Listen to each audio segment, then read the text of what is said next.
Hooray! Alright, let's pin ourselves on, let's see. So we've got double caps, we've got DD going for Charlie and Flint kind of being cautious. I mean, you don't want to get caught with your pants down. And the Flint is a, quote marks, light cruiser. It's not like the Miyoko, you know, a little bit more tanky, it is squishy. Its party trick being get close, use smoke, fire lots of IFHE at target, and that is the Flint's thing. It needs to get close enough. And we know that the enemy is in Bravo because it's counting down and ticking. The NCAL is keeping a sort of safe distance. I think it's just so he doesn't get randomly dropped by torps. Oh, and he's using the updated camo from the October event. That's pretty badass.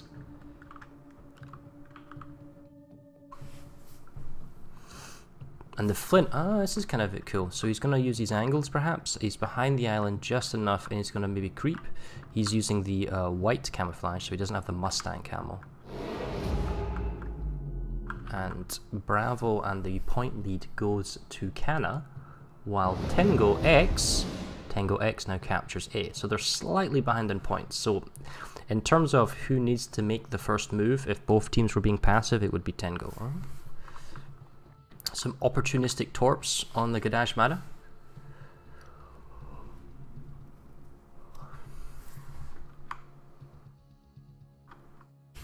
Should be noted, I think the Gadash Mada is a Pan-Asian destroyer, which means its torpedoes cannot harm the Shiratsu.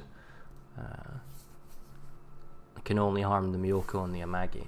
Now, the Gadash is basically the spotter in this instance.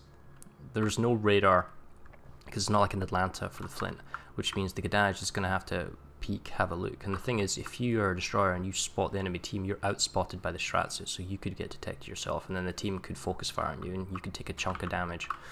So we'll have to see how that kind of pans out.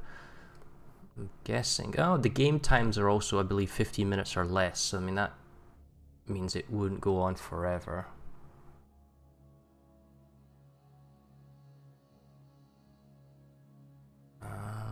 Oh, there we go, Shiratsu spotted. Flint's got some torps. Oh, this is bad in Shiratsu, I think. That's a lot of firepower that the Flint can dish out in a short period of time. Now, the smoke comes up, so the Shiratsu doesn't have torpedo reload booster, but I think he's lost about half his health pool. Yeah, you can check out in the top right here. Boom. Oh, but the Flint, reversing too far back, takes a big hit from the Amagi, takes half his health pool. So, went really well for Tengo, but Flint didn't know where the battleship was, went for the cheeky guy, how much damage can I do on the Shiratsu, and then takes a slamming side smack. There's no way to heal that back up, because only the battleships have heals in this scenario. I mean, there are some tier 7 cruisers that can use a heal mechanic. Oh wait, no, those are premiums, aren't they? Oh, I stand corrected, unless you go with the British one. I don't know why you would want to go Fiji.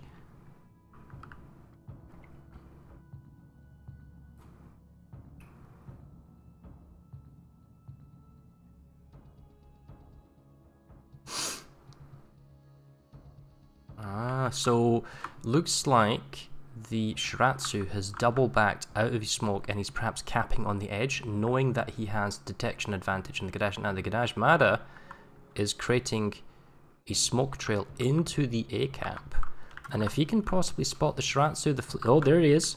This is dangerous on the Shiratsu because the Flint and the Gadash are going to be spotting. Or rather, the Gadash is doing the spotting and the Flint can add its firepower. The NCAL, slightly further back, I mean, you're talking a range of 15 kilometers is going to be difficult for BB shells to hit, but don't be surprised, because random stuff happens. But okay, so here's the Miyoko, and now he's counter-firing on the Dash Mada. Torp connections on the... Oh no, the Flint, he's reversed too much! What is that? Torps was spotted a while ago.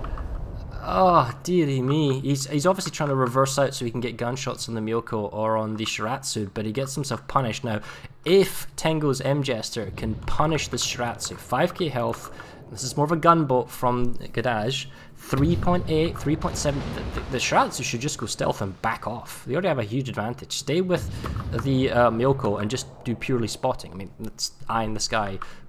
ideally what he should do. Now he's trying to run away. Now he does go into stealth and back off. However, the Alpha Cap has been saved, but the point lead now is pretty heavily in favor of Kana because they have a ship advantage, but their Shiratsu's like on a sliver of health. The NCAL from Tengo, he can move up into the Bravo, grab the capture point behind, and then start flanking and moving up. The DD from M Jester, he can spot the Miyoko, and if the Amagi was close enough, he could also probably spot him as well. So this is basically just a kind of a spotting ship at the moment, and it's up to whether or not NCAL can make the firepower, because you're going to have to rely on this NCAL now to do some damage. So grab B, 8 minutes on the clock, it's only 120 points, so by stalling and then grabbing the B, they will actually catch up. So then that means the red team's going to have to turn around. It's how they use their Amagi and their Miyoko here to maximize their benefit, which is going to dictate the play. I think it's too dangerous for the Shiratsu to come back in and then try and counter spot the enemy DD, because he might die too quickly. I think the Shiratsu needs to stay pretty close to the Miyoko.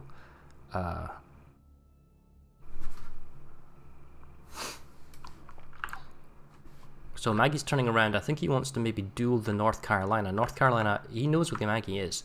The Kana, I can tell you, do not know where the North Carolina is. They've spotted a spotter plane to see if they can get any extra detection, but I don't think that's going to make any much of a difference. And really, that's... Oh, I take that back. I was going to say he's behind the island, but because he's got sight, gets a free hit, is detected. Broadside turning out, trying to angle. Make it to the damage. The important thing is he gets Bravo. Oh, now this is interesting. Instead of then going to duel the Kana ships, they're kind of out of position. The Gadashmara is staying to defend Alpha. They know that the Yamagi has turned out. Miyoko is out of position. Don't know where the Shiratsu is. Probably kind of staying out of it. So the Tengo battleship has got himself Bravo, is now going to Delta, and he's going to completely lock out the points. I mean, they were already going to catch up. My only issue here is it's forcing the Amagi and the Miyoko to push back in onto Bravo, but I still feel this game is going to come down to like somebody getting a kill here rather than it going to points. But I guess Tengo can feel you have to push into us. Plus, if we can catch your destroyer, you know, if we can catch your DD, then we get that point game back. Because, you know, if the DD dies because he's on the sliver, it's risky. However, it all comes down to where does Kana think the Tengo destroyer is? Because if they spot the destroyer, or they know that he's perhaps gone down to Bravo, or they can tell where torps are, that means the Shiratsu could stealthily go back and grab Alpha. But since they don't know where the Gadashmara is, it's too risky to send the Shiratsu back in and grab the capture points.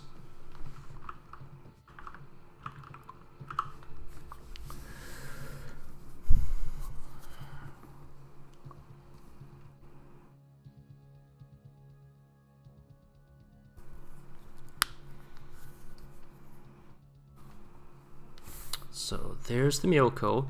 Delta is grabbed. Now the spotting being provided by the Gadashmara. AP on the Miyoko would hurt on the nose. Nope, a little bit of trolliness.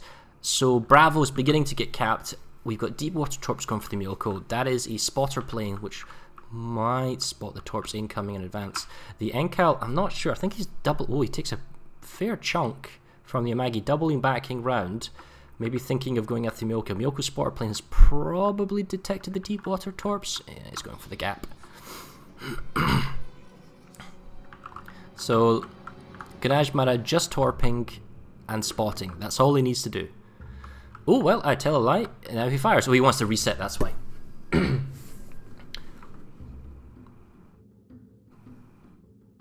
Takes a little bit of health damage, but he prevents Kana from coming back into the points. We're up to 800 now. Ooh, now there's the Shiratsu. That's priority number one. The problem is if you turn, because it's possible torps, you're broadsiding to the Amagi.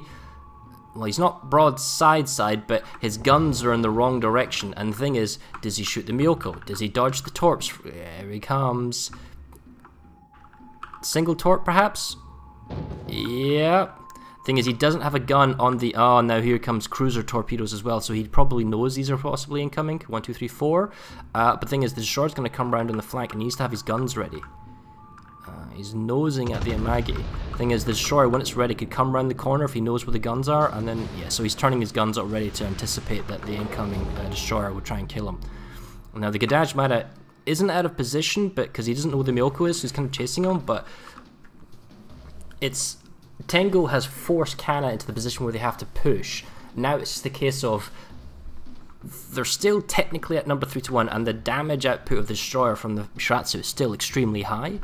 Okay, so there's the Myoko backing off. The Gadaj Mada could probably double back in on B if he wants to, or follow. We see the Myoko from the Kana is trying to get to Charlie to stall their point gain out.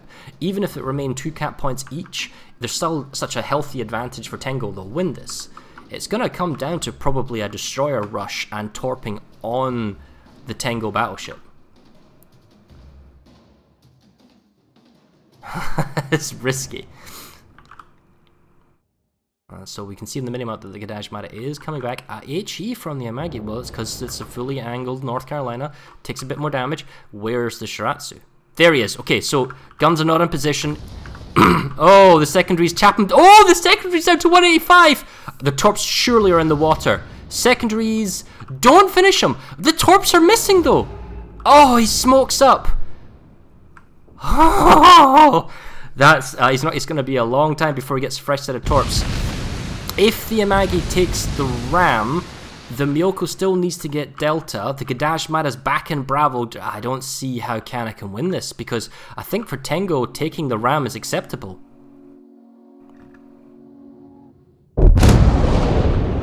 Right, because you've got a crippled destroyer that's on 185 health. You've got a Myoko that simply can't position enough. So the Shiratsu takes Delta. The Myoko is probably going to double back to Bravo. But even with the single capture point of Alpha, M Jester and Tengo are probably going to win this. I mean, it's their game to lose. I don't have the time till victory timers. I don't think they're actually there on the Aslan mod pack. But you can see the advantage here. They take Bravo back. Now, I'm guessing the Myoko is trying to get back to Bravo as quick as possible, but they would... There's only a minute 40 on the clock. They would need to catch up. Even if they could grab Delta, and they could get to Bravo, and then they could get to Alpha, and then lock out as well, and push M Jester out of the caps. It's not enough, and he's going to win this in a few seconds. So, I mean, that's GG to Tengo. And that comes down to the way that... how Kana got forced into this region away from all the caps, and it allowed the battleship to come in, grab the points. He basically grabbed 3 capture points and then kind of turned away and fought. And then chose to take the ram because that's fine, because you can't then do anything. There you go.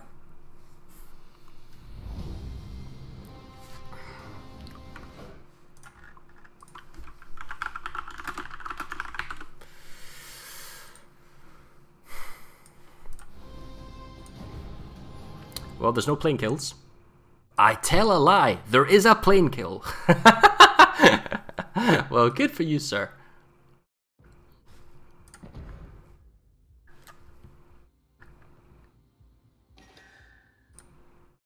No, wrong one. That one? Nope. That one? Yes, there we go.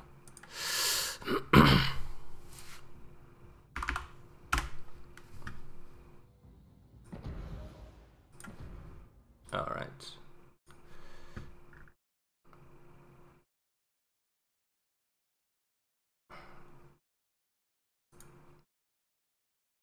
Well, questions?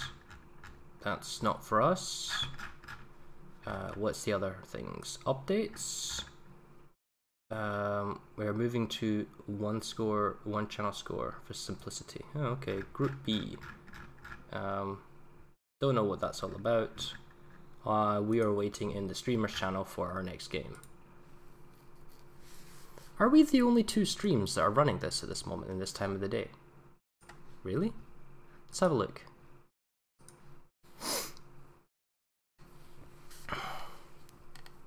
We've got the World of Warships channel. We've got Flambass and Ezo.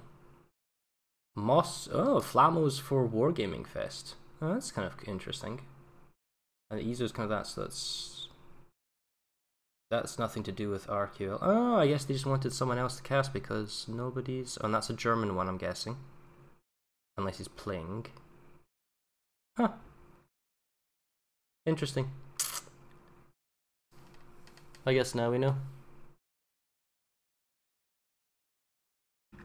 Anyway, back to results and waiting for another game.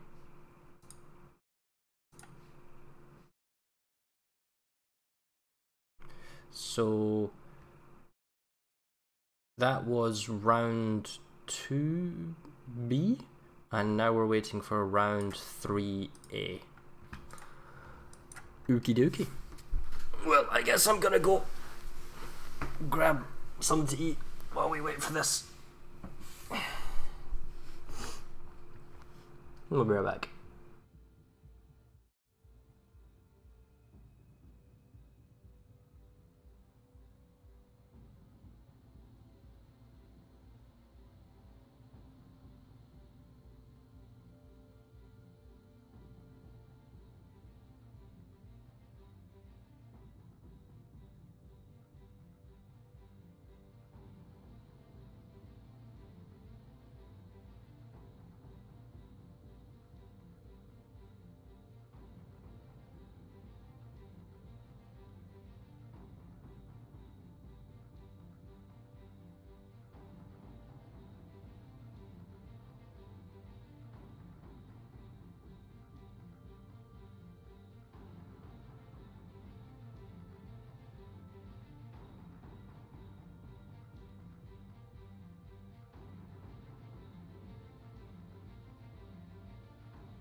Oh then.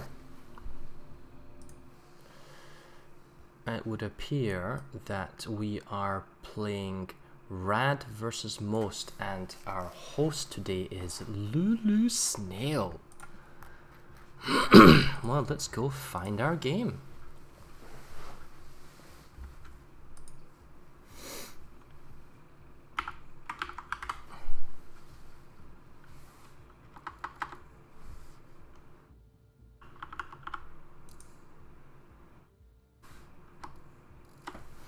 I don't believe it's hosted yet. And there's a lot of games in the training room.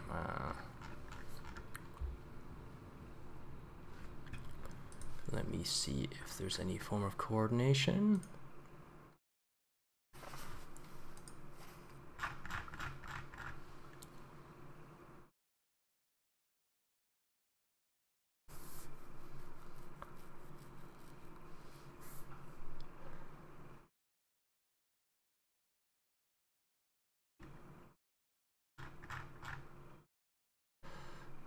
I don't think the room's up yet. Sorry, the microphone there. Nope. This is a lot harder to find these games. Wish you could like add people to your friends list and then just join the game when maybe you can do that way. Oh no, I've clicked my contacts button. This will take forever.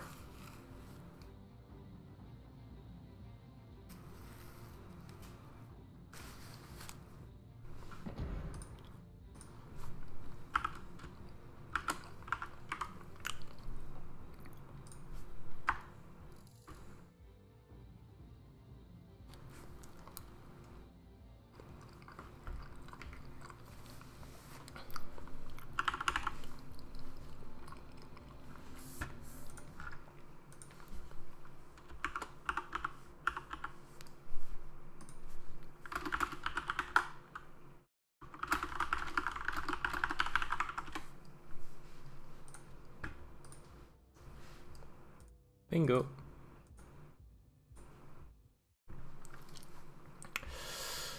Right. Let's turn off you, and hello. Well then. It would appear Rain has a team.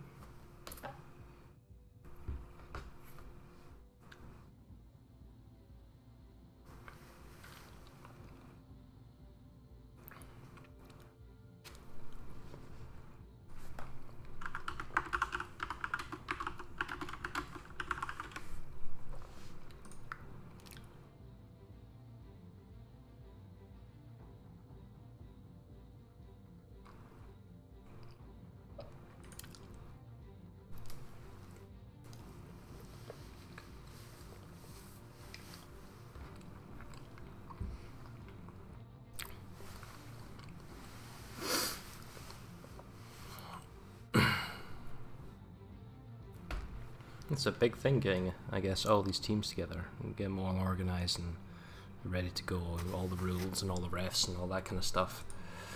Right. Wow, okay. And that's the thing, when you go with like 60 odd teams or however many signups you have, people just don't turn up and don't play, and then other people sit there, get forfeits and free wins, and you're like, what?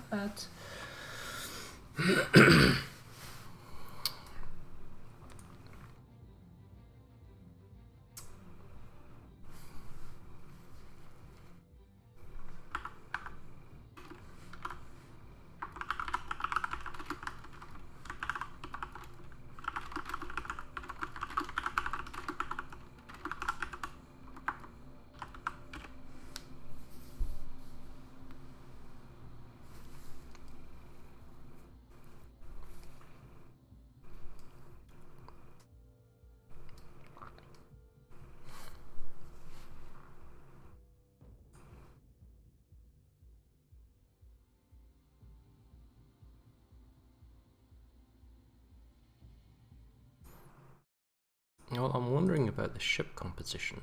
Now, Rain's missing a player.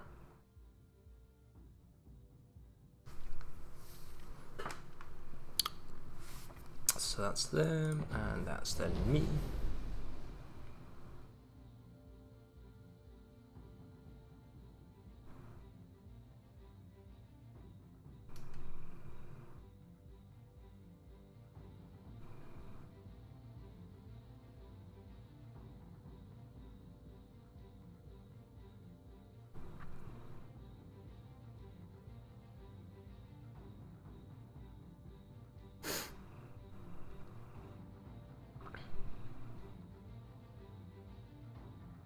Ooh, the early hint of Flint. Oh, and Mr. D-Seed.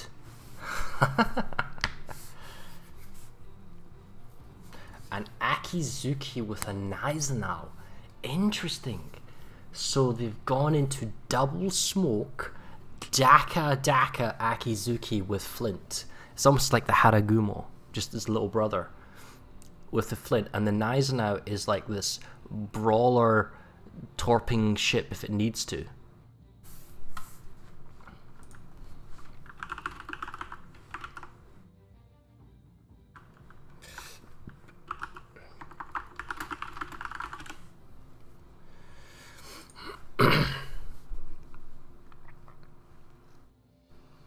I have no idea what Flambas looks like. I guess we need to go spy on him after this game.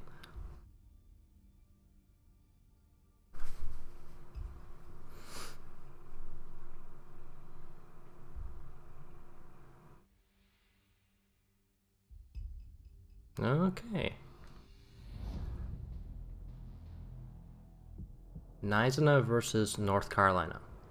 Flint versus Shores. And then Akizuki versus Atsuki. So the thing here is that we have a North Carolina versus a Nizanao. So there's a tiering mismatch on the battleships.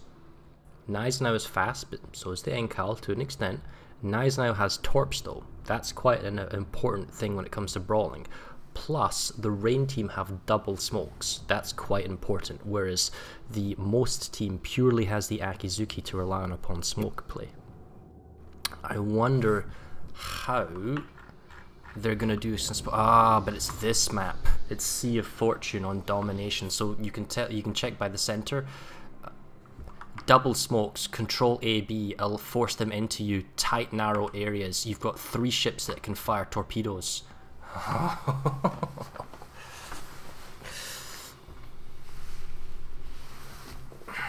Charlie doesn't really mean a great deal. It's all about the control of the center.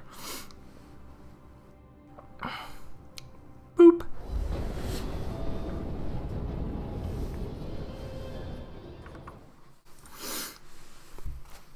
So they're moving to the only thing is, I wonder where they're going. Are they moving to the Argentine? Surely they don't want to go around. The Gneisenau's going Charlie?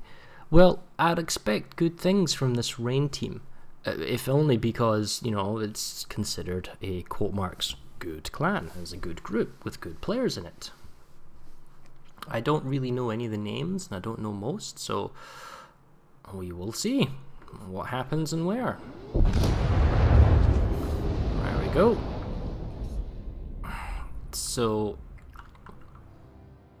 DC and Lulu are not doing the most obvious thing by going into Alpha Bravo. Now that may just be that, hey, the enemy team has Natsuki, we don't want to get into their torps in a narrow kind of channel path. And they're actually splitting up battleship and cruiser destroyer wise. Gneisenau maybe going for an easy sea cap with a kind of cross flanking fire, with the Akizuki Flint rotating around into Alpha Bravo so they can both shoot from either side of the AB in the center.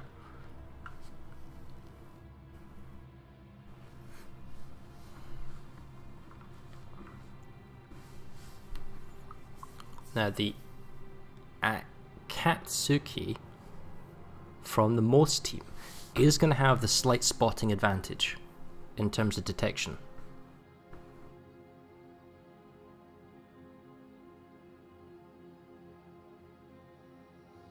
And they also are the first to start capping on the outskirts of Alpha.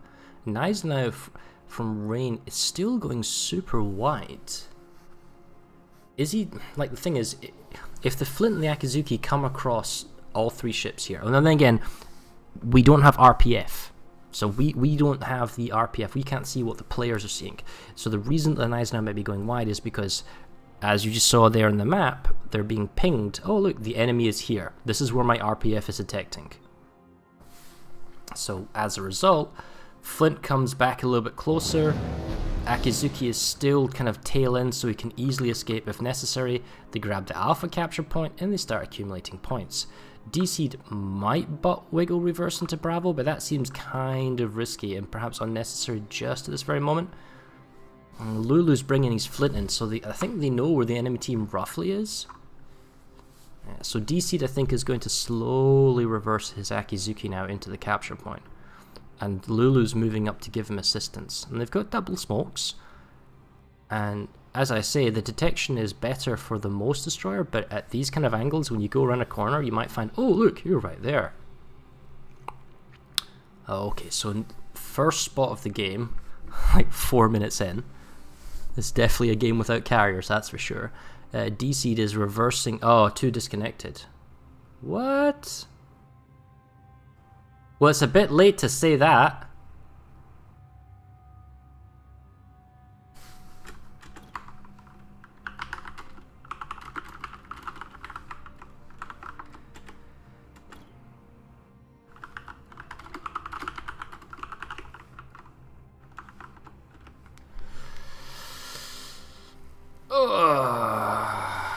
Well,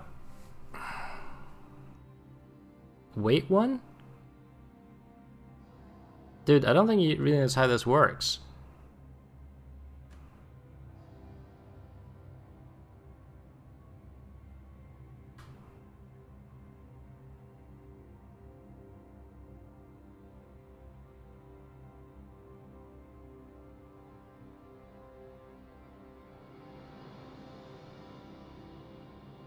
Yeah. But the thing is, Rain doesn't want to attack you, they just want to grab the capture points.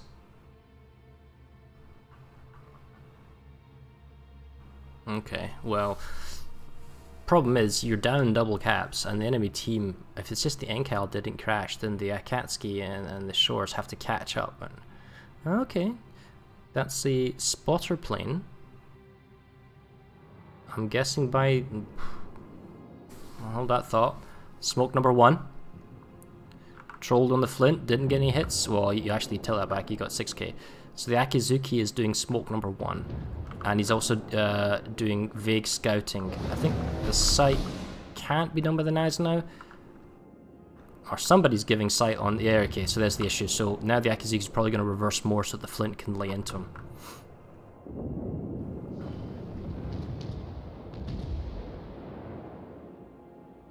You've got points. And the Destroyer, the Akatsuki, is in Charlie grabbing it.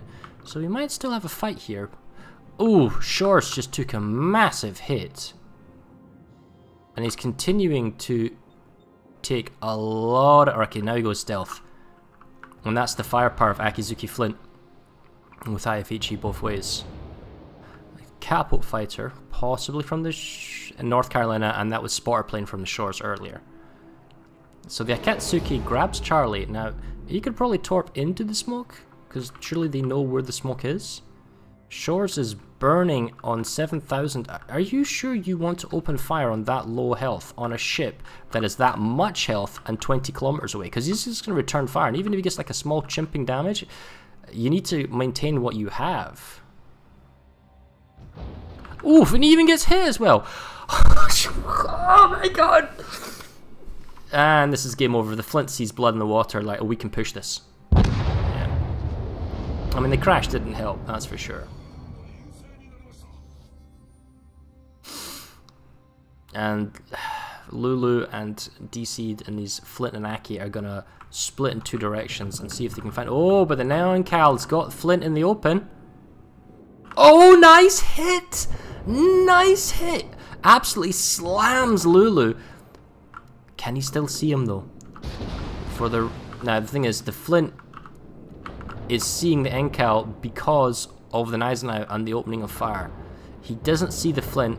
Okay, the Encal goes quiet again. I don't see... I mean, they can guesstimate where he is. You can fire blind in the smoke, but that's going to reveal your position. Yeah. Blind fire in the smoke is probably not going to hit anything. Oh, it's just unlucky. Oh, hello. Well, now the firepower is going to change onto the Destroyer, and the thing is, the Flint's still in the smoke. You're still not going to be able to see him. Now he smokes up himself. Okay. Yeah, the Flint has to be careful of incoming torps. How much health did the Akatsuki lose, though? I mean, because the Akizuki from DC... Oh, never mind.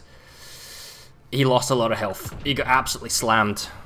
Oh, but the torps are incoming. Are they going to get blood? Oh, scraping the paint! Scraping the paint! Oh, close but no cigar. One wonders what most may have been able to accomplish had they had their team players in position sooner without crashing.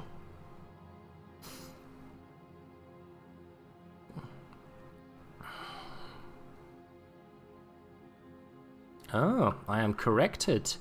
The Akatsuki detection is 6-3. The Akizuki is 6-1. Oh, okay. Spotting the Flint. Incoming the shot. Is it going to troll it? No! Take that, Lulu! Right then. Well, the thing is, now Mr. DC is just going to, I guess, maximum Daka. The Gneisenau is kind of coming up. He's down to 17 health. I don't see how... Thing is, DC will also smoke up and fire from smoke, while the Gneisenau will push and give detection for DC as well. Plus he also has torps as an emergency backup if he gets too close, so...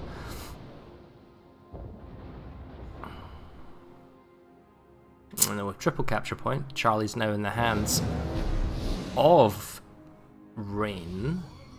And it's not technically that's their team. Their team is called Rad, Team Rad. There we go, boom. So Gneisenau spots, Akizuki spots. Aki comes out, he smells blood, he's like, you're on 12k, I can get a K every salvo.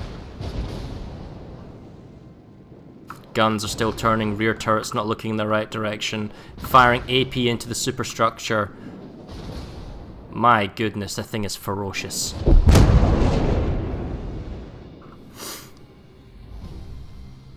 Oh, and we have our next game. All ready for us. And we even get a plane kill. Well done to Rad.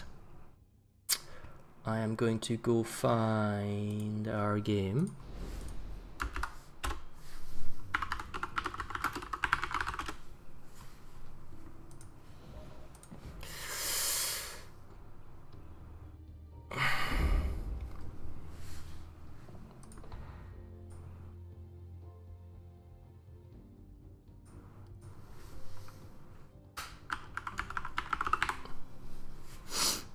Is it up? It is up.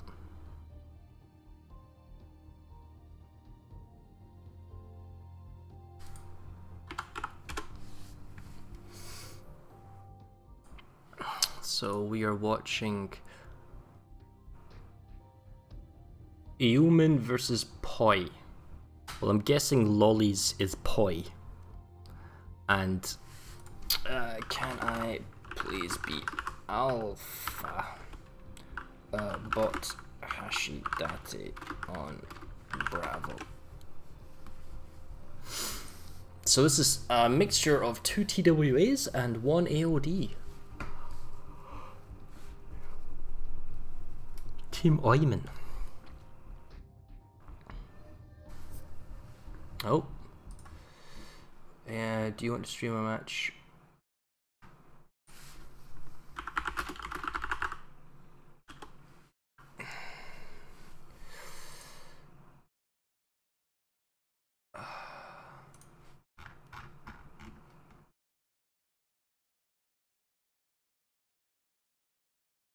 Q&A, blah blah blah. Select a round. Are we still on round 1? No.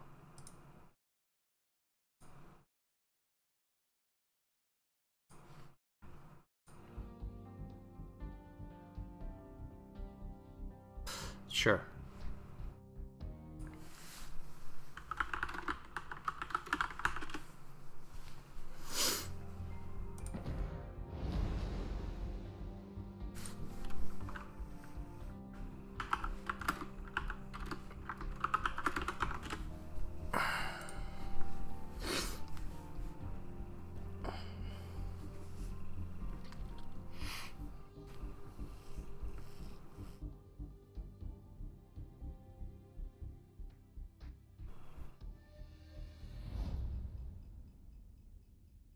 So here we go.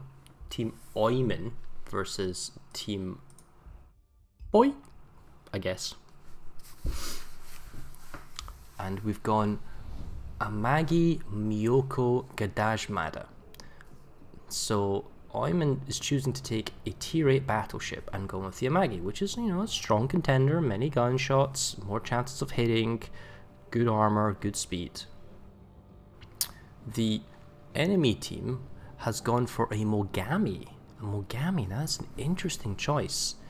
Nelson, very good for health and regeneration, all guns forward. Jervis, bit of hydro, you know, a bit of moving smoke. I mean, the Mogami doesn't have a heal compared to, say, like the Miyoko. It's like it is a stronger ship, especially with the 155mm guns, which is what I assume it to have. IFHE with 155mm guns on the enemy team. And then Nelson as well could be like, you know, spamming high explosive. I wonder, like, the thing is that you have to choose your tier 8 wisely. And in this instance, Amagi versus Nelson, it depends. It depends, you know, because the Nelson can still be overwhelmed to an extent. Here we go.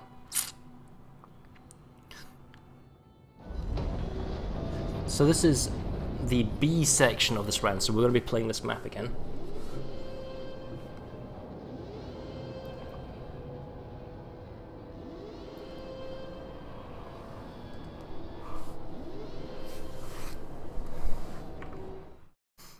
There are 8 rounds, and there are A's and B's. Wow, that's 16 games. that's a lot of games today. Oh wow, okay.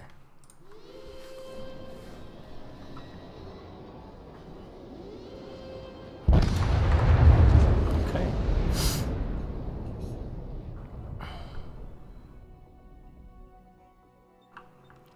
So Miyoko is... he's prowling. He's looking for anything maybe going AB. I don't know how he's going to have a spot. The Imagi is also looking guns on, actually, assistance at Charlie. And the Gadaj Mada is going for the Charlie first, and then hopefully doing like a spot on AB where the Myoko can fire in along with perhaps if I could speak English, the Imagi shots.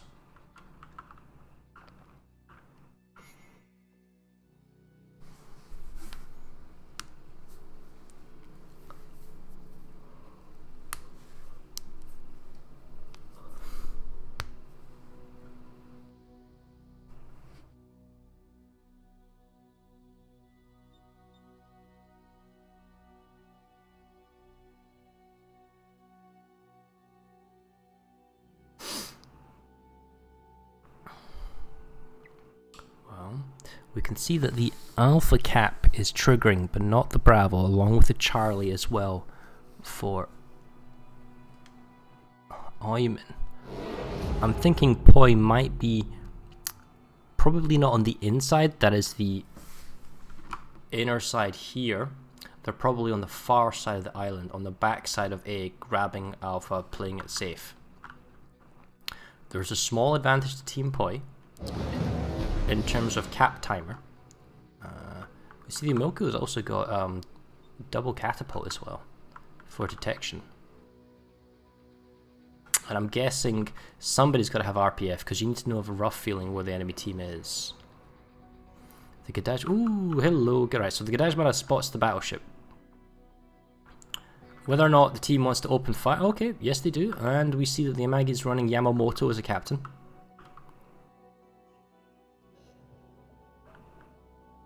Just short, because the Nelson's turning away. And our capturing ship at Alpha has now moved into Bravo. Now that could mean that he's on the south side, or he is on the western edge, reversed tail in, similar to what we saw the last game. So a cap on A and then a reverse in onto Bravo, meaning this island is going to block view. Where is the cruiser? That is also the important question. Where is the Mogami? Now there's a, okay, so we see a spotter plane, so yep, there's the Mogami.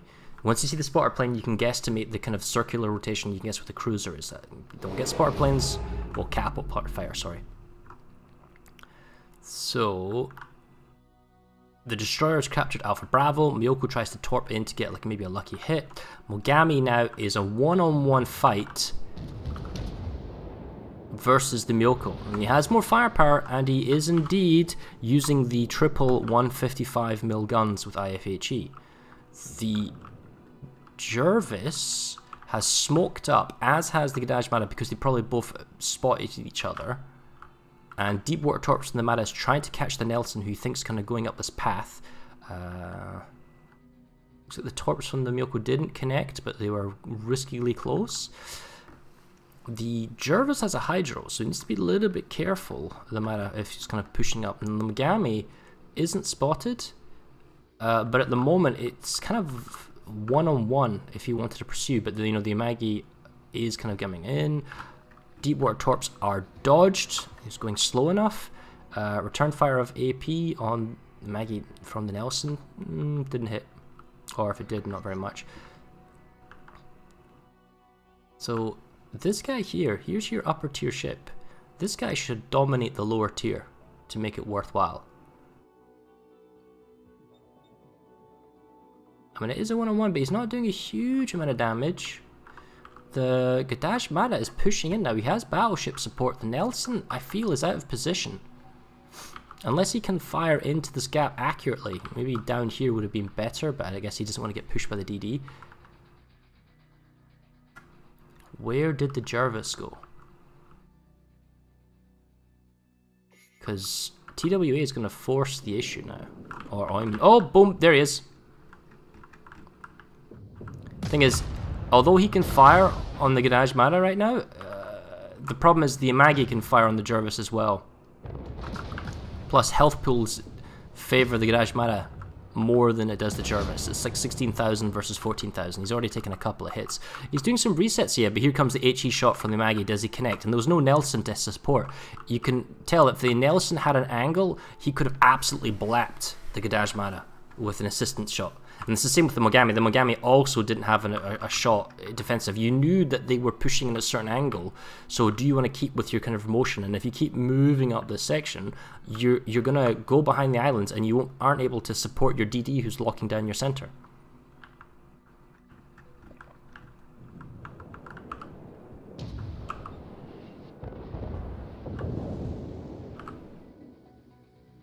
Trading HP, but if the Myoko can trade HP with the Mogami and they stay roughly percentage-wise the same, that's fine. Wow, and the Jervis actually reverses back to try and fight, already down on HP. With he's spotting the DD, right? And I get that, and he's trying to stall Caps, but okay, he's smoking up.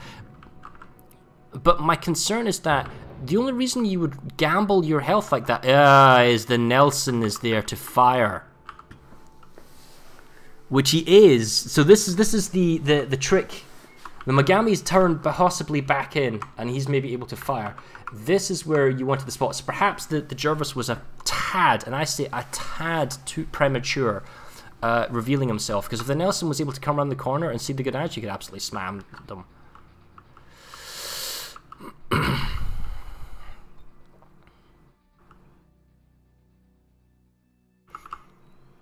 It is still okay, so the Gadaj is backing off out of Bravo, doesn't want to get hit.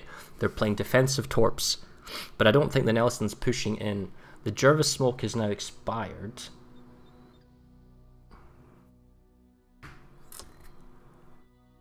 Yep, Nelson backs off. He's aware of the possibility of torpedoes, although he doesn't see them yet. He has backed off. He's got A is safe. They're still down on 2 capture points. Oh, there's the Mogami. Is spotted by Lefeur Eriksson. Where is the Jervis? See, the Jervis is so low that it's okay. So which direction was that smoke? Why would you smoke your team up like that unless you were going to smoke them into Bravo? Like, the Jervis here is the trick pony. He's the one who needs to. If you can neutralize the enemy destroyer, then you neutralize spots and any sort of like kind of defensive smokes or pullbacks, and you can grab the capture control. Because right now, Poi doesn't have cap control. They need to grab Bravo back. And the Gadaj Mara knows where all 3 ships are, so he's just going to keep launching deep water torps in systematically one at a time. And the Myoko is going to come round and then position so he can do torps as well, and you're going into a killing field. So that's Nelson AP. You know, reasonable damage on the Amagi, but we're not. He's still at full health, so it's still not going to come down to like a critical kill.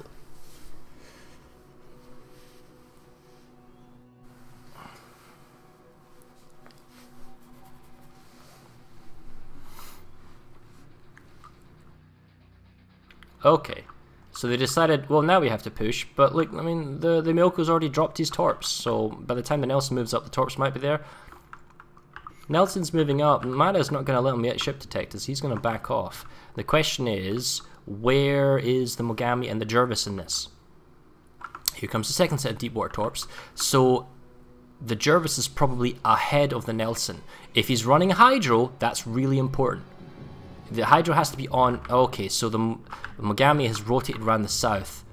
Sees the Myoko, opens fire. Nelson opens fire. The torps are probably spotted.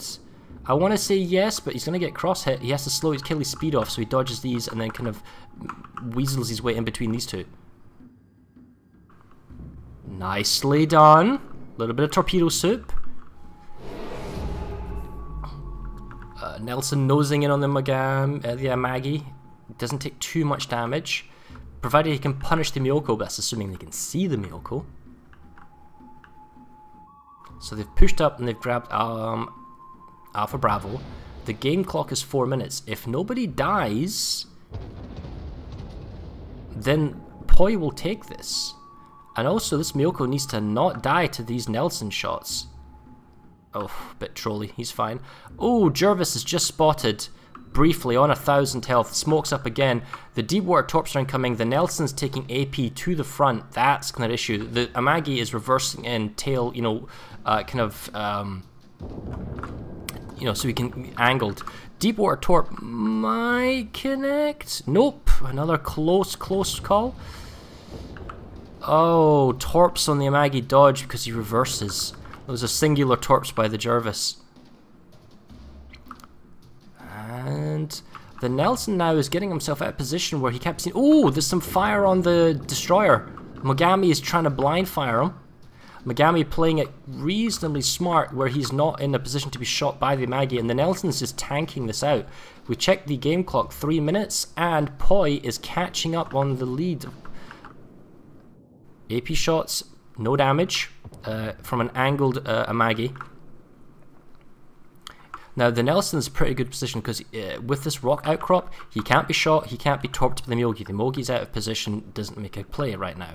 The Jervis is here for like kind of a hydro, kind of smoke support, but ooh, very punishing, kind of no smacking shots by the Amagi. The Nelson needs to be able to heal. He has to tank this out. He has to live for another 2 minutes to make this kind of work.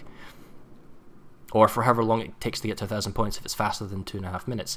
I honestly, if I was the Nelson, I'd reverse and back out and just get it out of line of sight. Don't chase into this, because they want to lure you into deep water torps, and I think he's aware of that because there's torps incoming, and the Jervis can't really do anything. Maybe he torps himself again if he gets a clean on sight, but he can't afford to lose his health. While this is going on, their Mogami is the one with the most health now. Yep, he reverses fine, so the milk is double backing in. Now they don't know he's there, but they can probably spot the planes, and that way they can tell that he's coming back in. Nelson has healed, is healing, got himself a brand new ship, is now healing up. The Jervis has a spot on the Milko, so he's taking some pot shots. That's risky, because he's kind of giving himself his position away, and maybe he can get a return shot because his health is so low, but okay. They know where he is roughly due to the capo planes. Now, where is the Mogami in this? Positionally wise, Poi is taking lead. Oh, the Jervis is in the open! The Gadash man is going to shoot him up! The Magi's coming around the corner. I think this is over. The Jervis can't escape. He's going into the island. It's game over here. Well, not game over, but I think he should have escaped this way. I think that was misplayed by Nuclear Fish. And the Mogami isn't in a position to return fire. Okay, so point-wise, Poi goes back into second. Oh, there's the Mogami. He's just not there. That's why the Jervis and the Mogami were together. I see now.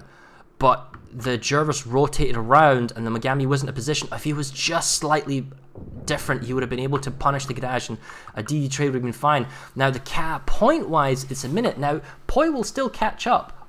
But the Nelson's leaving and the Miyoko will see his opportunity to push in. And as soon as he pushes into AB, he will stop all point generation. See, the Nelson doesn't realize the Miyoko's pushing in behind him. I would...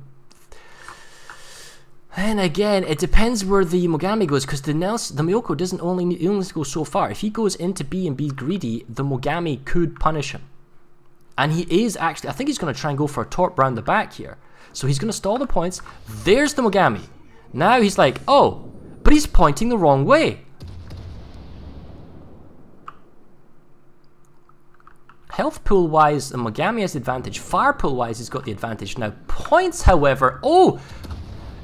I just noticed the points! Poi's in the lead at 928 with 3 seconds to go. They did the torp, they did the rush. Ah! Did Poi just win that? Poi just won that. They were too high ahead, they were too far ahead in points.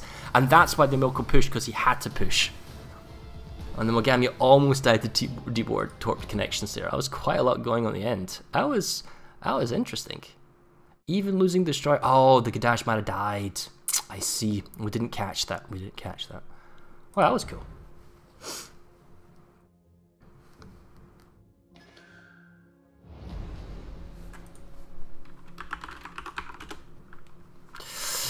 Alright. We'll put back on that. We'll leave the trading room and we'll see who our next one is. Ooh, we are watching OM versus WC, and our host is Greif. Okay.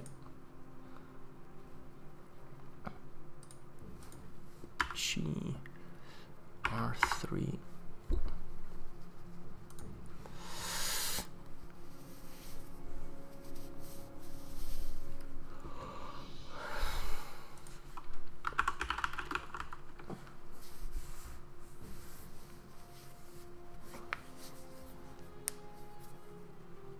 Oh, riposte. Oh, Evie's waking up, I think. Nope, she's just lying there.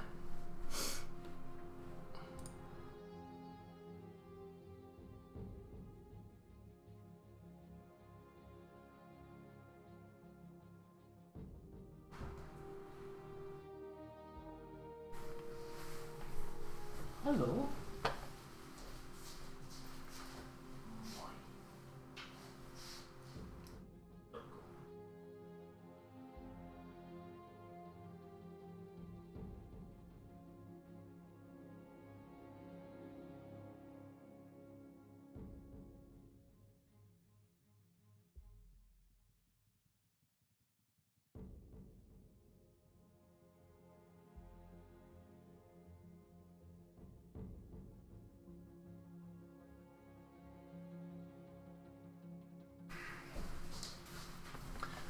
Wow. Oh,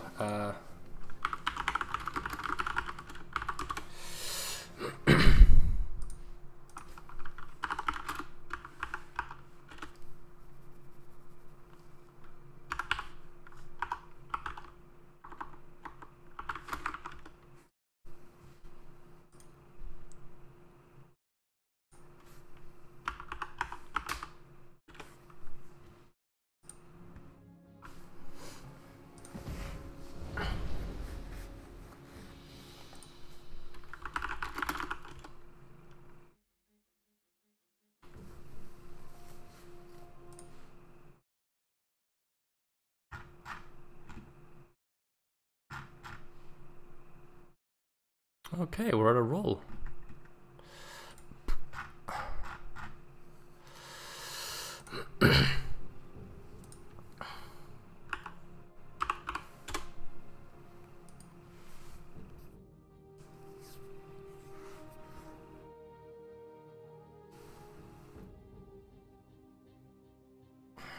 Yeah, check this out just before this starts. I'm gonna turn the webcam on for 2 seconds. Oh, you can't see that. This is puppy zen right there. So Evie's right there. She's right there, just kind of sleeping on the pillow, watching me cast, thinking, who's he talking to? What's he talking about? What's going on? Anyway, where were we? Yes, so OM has gone with the North Carolina as their tier 8. They've taken a Flint for an extra smoke, and they've got a Jervis for a smoke and a Hydro. Now the enemy team, they are called, if I just bring it up here over to the right, is WC. I don't know what that stands for.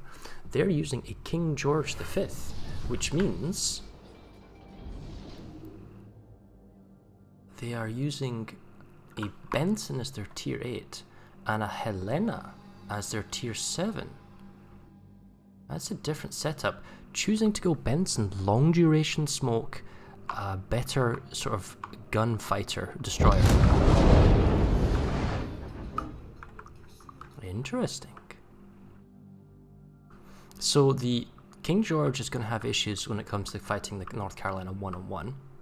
The Helena and the Flint are both light cruisers with, you know, their own respective strengths and weaknesses.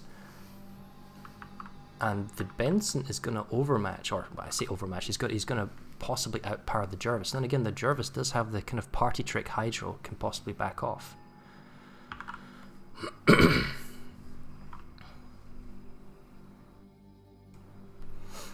Now this is Riposte. The Riposte map is a symmetrical map. It is the only one other than Ocean in the game.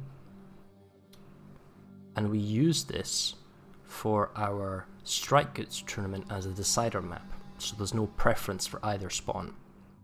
And in both instances of that map's appearance, teams would go for the same cap basically. Heading towards A and the enemy team heading towards Bravo is essentially the exact same approach.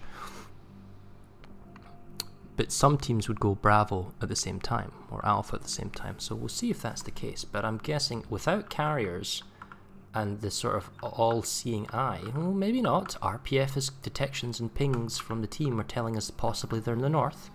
Or perhaps the team has split, so the Jervis from Legend Begins sees the Helena. The Flint doesn't need to fire, he's still in stealth. Now this is a problem. That's a light cruiser when North Carolina is firing AP shots here. He could absolutely oh, he's turning away.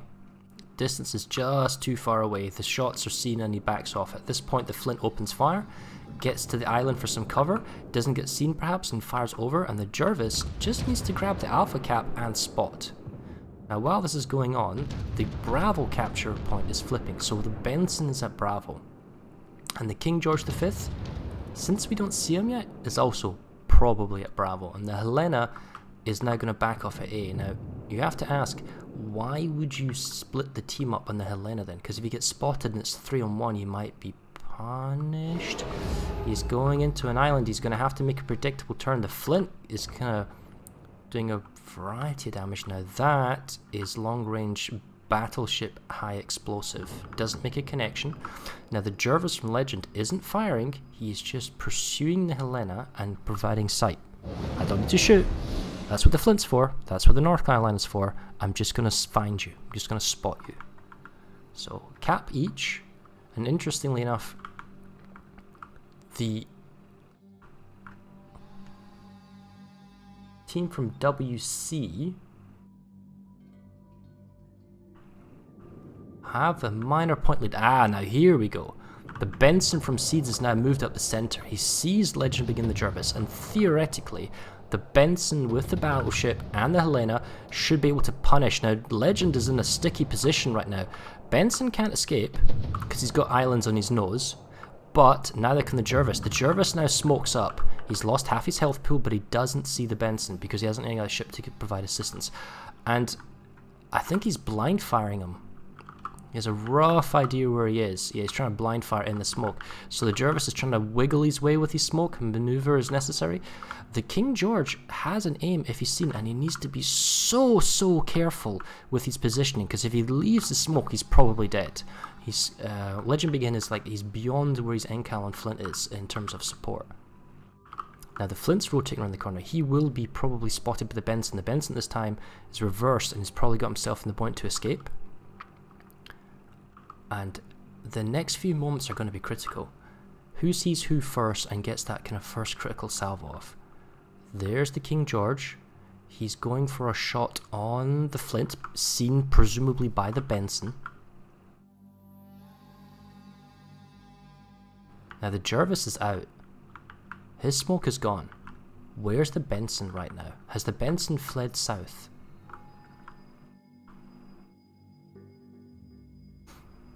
I think that's where Legend thinks. Oh, there it is. Benson is now spotted. Now the problem is, this time round, the Flint can add his firepower to the Benson. Benson cannot stay here. It's far too dangerous. In fact, he's going to smoke and beach. It looked like he's going to clip this island chain. Now he can try and blind fire, and that's what they're trying to do. Battleship fire, Flint fire, they're just going to saturate the air, keep firing. And while this is going on, the Jervis is going to rush over here with his hydro on. See if he can catch so that's not a beach because he's managed to get around. Thing is, the Benson, the Superior Destroyer, is now cut off. The Helena and the King George are trying to saturate the North Carolina and damage him, but the Flint and the Jervis, they're hunting down this Benson, and it's the Flint that's the kind of the linchpin, the key that makes it work. If it was just the Jervis, you wouldn't stand a chance. So has the Benson gone full speed, knowing that the Jervis has a hydro? Sort of like a short-range combat hydro that allows you to push aggressively into a smoke, you know, not have to worry about torps.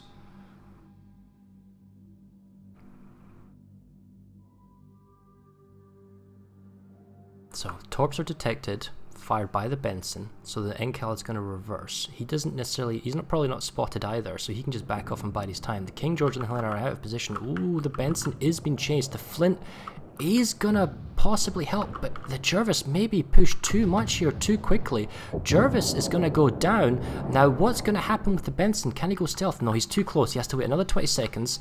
He's now inside that critical 5-kilometer range, so he's gonna be spotted. 380. Flint from Greif needs to finish off the Benson. There we go, because he's been sighted himself. The King George now has got to aim on the Flint. The Flint from Greif is going to race for the smoke of the Benson, the enemy team smoke, and see if he can't get out of detection. He might just make it before the shots incoming from the King George, although that looks like a puff of smoke. Here comes the AP.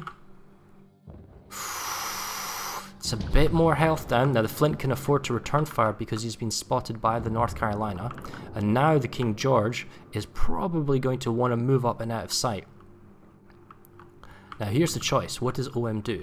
The Flint from Greif can move into Bravo and grab the capture point. And that's probably what's going to happen. And while at the same time, I think the King George and the Helena need to move up and push the North Carolina out and grab A. But the issue here is that, although it's 2 ships each, the tier advantage is in favour of the North Carolina. Hence the point, he just fired in the nose of the King George and absolutely slammed him for a bunch of health. The Flint doesn't have a lot of health. I kind of want to see him be hunted down by the King George. You know, feign pressure on the North Carolina, maybe go for the Flint, because the Flint is going for Bravo. And he's firing. Whether or not he can be seen, that's the issue. And the Helena is trying to harass from a distance. I mean, they're getting fires and they're harassing the Encal, I guess. And the Helena is pushing down south quickly. Now the issue is, he's going to take some shots from the Flint as well. Now he goes stealth. Does he keep harassing the North Carolina? Does the King George go for Alpha? Or do they go for the Flint kill and grab the points back? It's only 6 minutes on the game clock. If you're going to make your play, it has to happen now.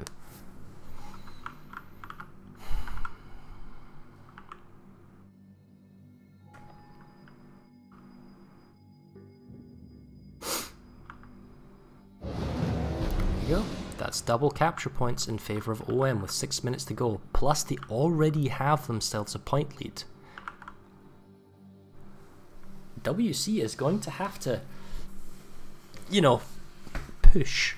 It's not enough now realistically to kill the ship either. They need to push to the capture point, because the North Carolina can just run away all day long and just harass. In fact, he's turned back around, fired up his spotter plane, gets a detection on the King George. King George is thinking about it, and you know what?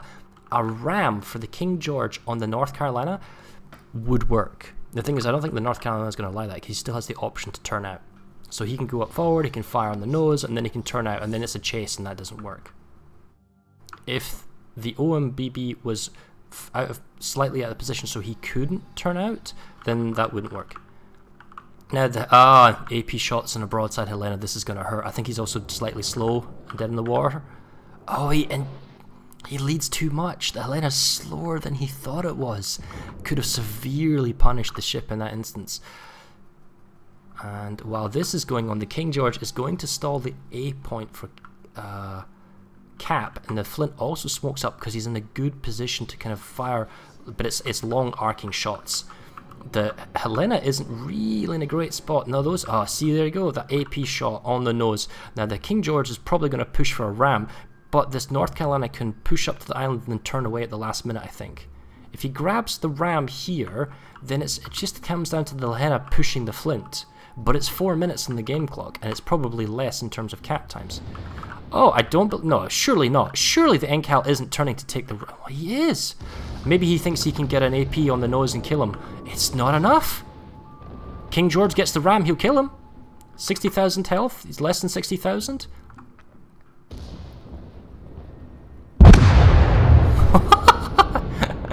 Okay, still double cap, but the Helena now is hunting. He's on the wrong side of this island. He needs to push back in and just push the Flint. Just double back in and go for the smoke and attack. It would take too long. You play. There he is. Yeah, he is. He's pushing aggressively. This is it. Game time.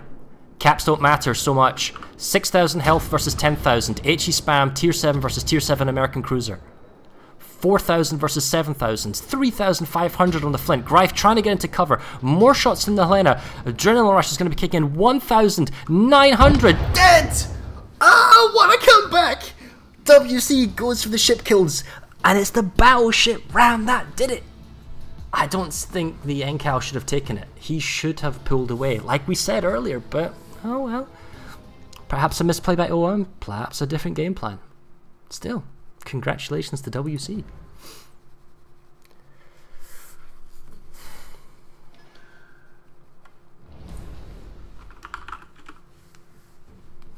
Well, we have our next game to go to.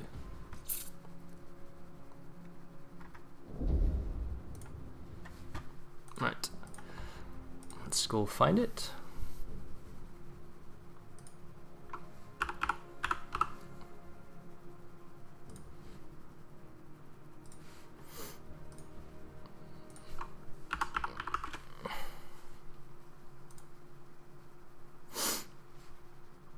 So this would be round 4B. My goodness, so many games.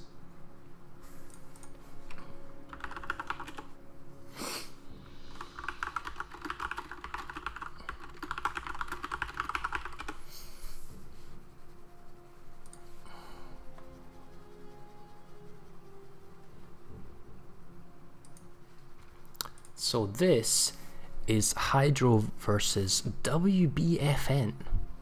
And WBFN being TTT. And interesting, TTT has gone for the Amagi Flint Jervis. That's a very popular combination. Specifically the Flint and the Jervis. We've seen that many times. I think the value in the British destroyer's Hydro.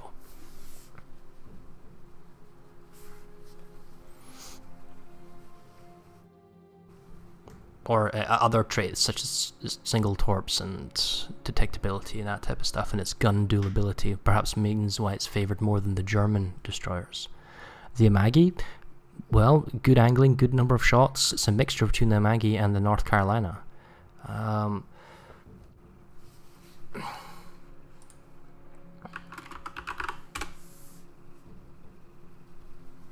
Let's see what Hydro's taken to the party as we go back to another game on Riposte.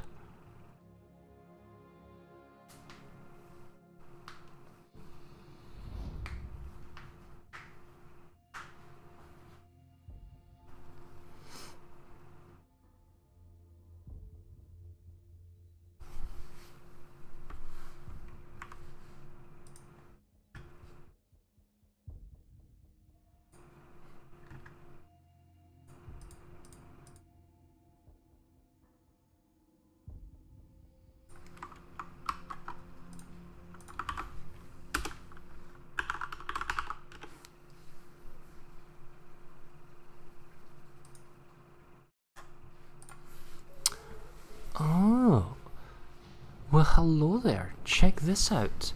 A Gadash Mada, Tier 7 versus the Jervis. A Nalgerie, a French Tier 7 heavy cruiser versus the Flint light cruiser. Speed and gun strength, some armor versus the light IFHE guns and smoke. And then here's the critical one, the Bismarck Tier 8 versus the Amagi. It's 10 gunshots on the Amagi versus the Bismarck's 8, the trolliness of the aiming perhaps. The Bismarck, however, is running a Hydro. Now Turpitz, and presumably is a premium ship, will be banned, so you're not going to get that ability to brawl and torp. But is it a secondary spec Bismarck, and are they looking to get within around 10 kilometers, maybe 11 kilometers, to just spam secondary shots?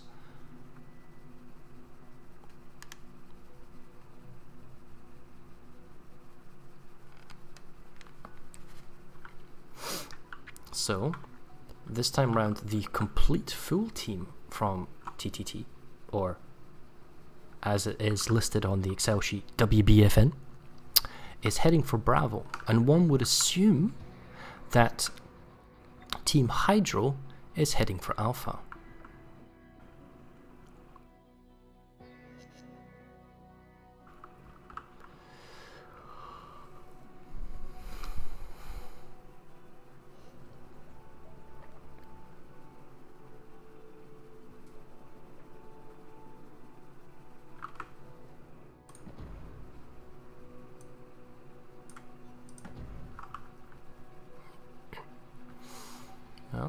Tiob in his Jervis leads the charge into Bravo. I say that, and then he just stops. Has he got a bad feeling about this? Has his RPF spider senses given him a tingling? Why not rush into the Bravo capture point?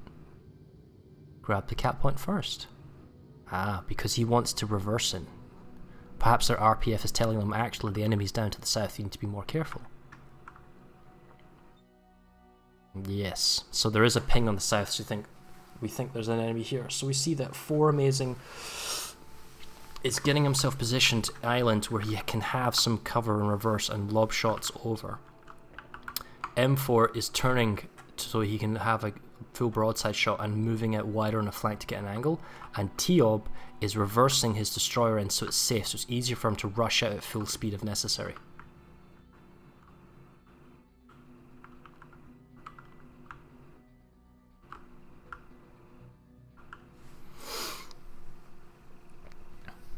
There, boom, Gadajmada spotted. Now is the Jervis spotted? The Gamada is also trying to contest Bravo right on the lip edge. Full firepower from the entire team. Battleship misses, Flint gets a shot, here comes another shot. The Jervis does not open fire, although he possibly was spotted and tried to, shot was fired at him, but we don't know where.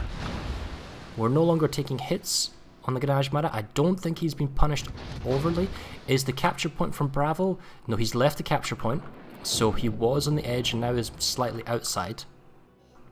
And the Jervis is reversing again in Bravo and beginning to cap. Now they know that the Mada is not on the cap because it's ticking. So that means he's not in this kind of region here. He has to be somewhere out in this direction. Deep water torp spotted by the Jervis's Hydro. So the Flint isn't going to get caught by them. And the Amagi from M4 is just waiting for a shot, waiting to see. Now while this is going on, another ship is actually grabbing Alpha. That could be the Algerie if it's got speed boost or the like. And that would explain that the Bismarck is somewhat closer, willing to assist the destroyer. Looks kind of big BB AP shot wise down in the south. Now if it's a secondary Bismarck, I'd like to see him closer so he can apply his secondary guns to the cap and also give closer gun support to the destroyer, because if you look at the TTT, their Jervis and Flint and Maggie are all very close, so if a ship gets spotted at close range, such as the destroyer from the Mada, they can all apply maximum firepower in a very short period of time.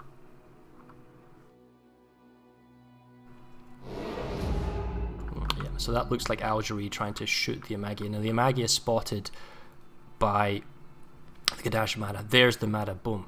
And that's probably going to be target number 1. His health pool is already down lower than the Jervis. Secondaries from the Bismarck are opening up on the Jervis, and the Garage Mada is kind of backing off. And if I was the enemy team of TTT, this is your sight. This is essentially your carrier, your vision of the enemy team. Punish it. Now the Jervis smokes up because he doesn't want to take any more damage. He's taking a little bit, and the Mada does back off. The Bismarck is now spotting the Amagi and possibly the Flint until they stop firing or whatever kind of scenario occurs. And I can imagine that the Algerie is possibly getting closer. No, he's still firing from Alpha. I'm curious. I'm wondering if he could maybe move up and then rotate on the south side a wee bit. It's optimistic, and you can't fire guns. The Ganaj Mada is back. Spotted again by the Jervis. Algerie is staying in A, so it kind of feels like a 3 versus 2 with a long-range Algerie support. It just depends how accurate his guns can be. The most important element, though, in terms of this sort of picketing force scouting war, there's a 3k health advantage of the Jervis over the Mada.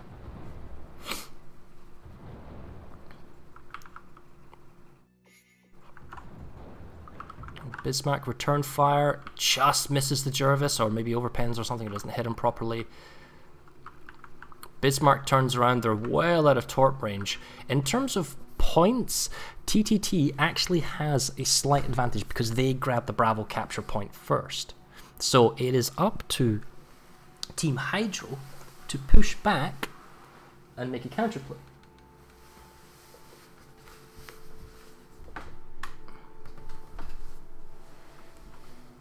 So we do see that the Hydro is turning back around. Oh, this is classic Bismarck camo colors. I like it.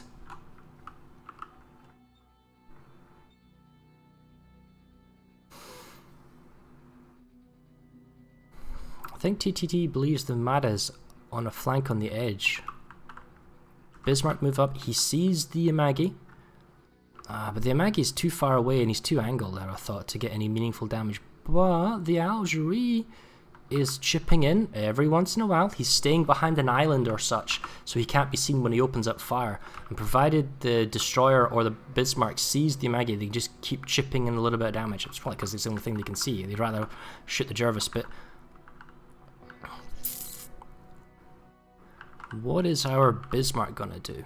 Is he going to get close to the island? Is he going to go past the island? Because if he gets close, the Flint's firepower isn't going to really mean that much. That's returning Amagi shots. 3 hits, actually. And defensive torps by the Jervis, anticipating the Bismarck to go through. Now, the Bismarck has a Hydro, and you wouldn't go around the corner without your Hydro on, so we'll see. Also, it's very important, where is the Gadash Mada right now? Is he following the Bismarck, or is he out wide flank, spotting the Flint or Amagi?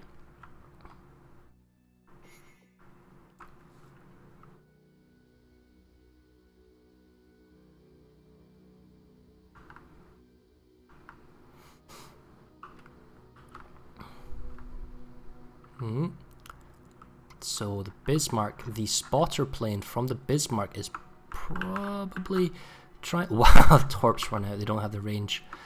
So the Bismarck noses in. The Flint could move up and try and Daka'ing down the Bismarck, especially since he can smoke up. This is an aggressive play by the Bismarck. Where is the destroyer? Where is the Algerie when this happens? Because this is the game-defining play. Ah, there's the Mada. Mada up front. Now he needs to smoke up if he's going to do this, which he has. And the Jervis smokes up as well. Not before a couple of secondary shots going on. How much health did the Mada lose there in that Salvo?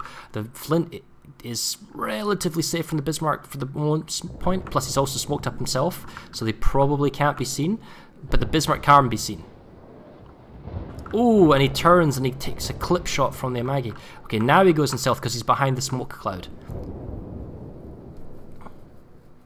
So and he's seen again because he's opened up fire and he's tried to blind shoot the Jervis, and this allows the Flint from 4 Amazing to just lay into the Bismarck. And while this is going on, the Algerie is still at the flank. I just feel he's not being super effective so far away, but it's just my personal opinion.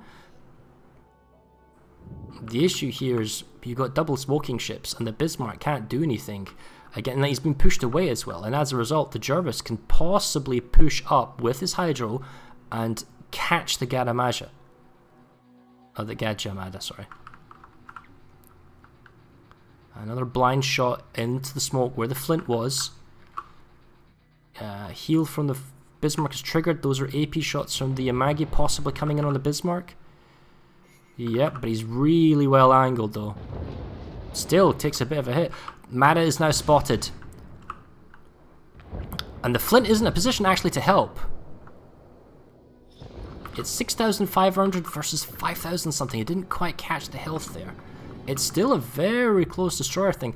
And now here's the other really, really important fact to take into this note.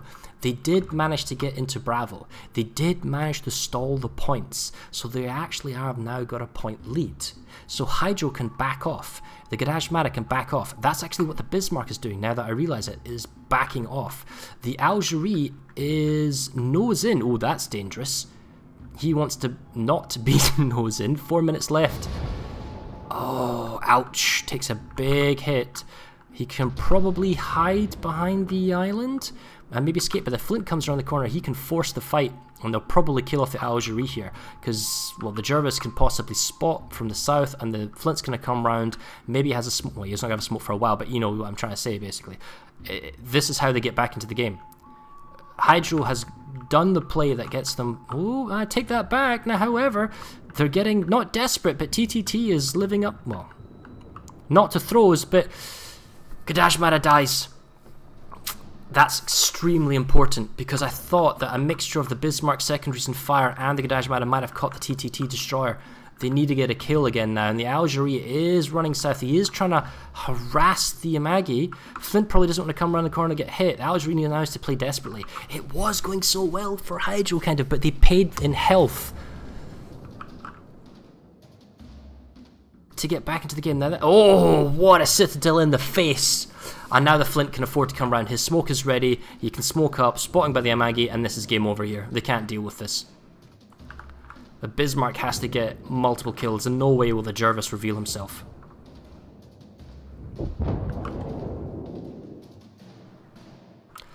Like, they did well. The thing that surprised me is the Bismarck and the Gadash Mara got up to Bravo, they got the points, these delayed TTT's point generation so that they were in the lead, and then they escaped. The Algerie that's been in A the whole time was nose in. He should have been tail in, firing, and then backed off. The Bismarck, the Gadash Mara, and the Algerie could have all been at A, basically biding their time, forcing the enemy to come towards them in disadvantageous positions, and could have won the game. I honestly feel that, yes, TTT played better the whole game and they got the Bravo point first and they had the point lead, but Hydro made an important play, they got the lead back, and they had themselves in a position where they could escape and then force TTT to come to them. But alas, that is not to be, and TTT wins their game.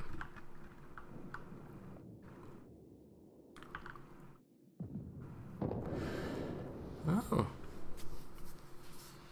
Well, GG there.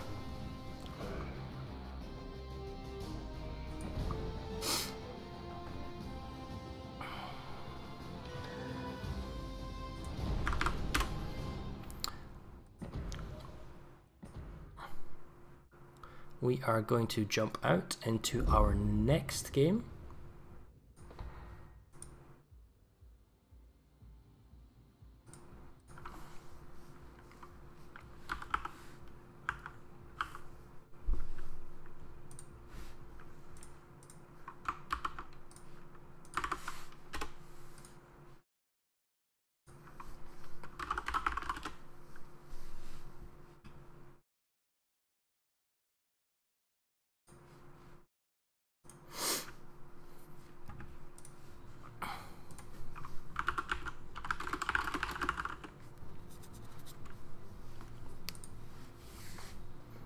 We're on a roll. It's game here.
All right, here we go.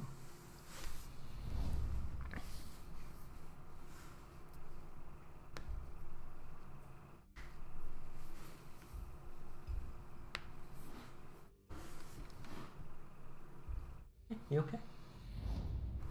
So, now this is interesting. Nelson versus Nelson.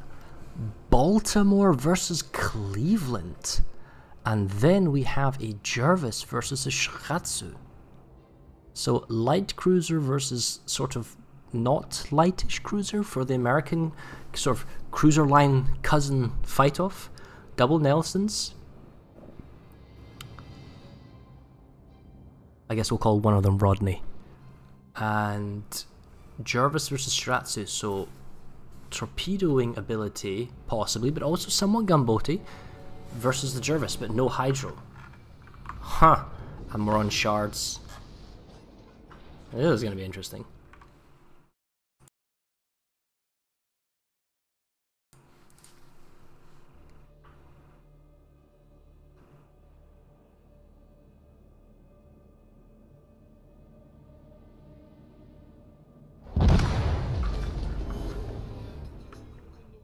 So how do you play this? Do you go for the easier Charlie? No, they want to push on the Bravo and get the center first. No distractions.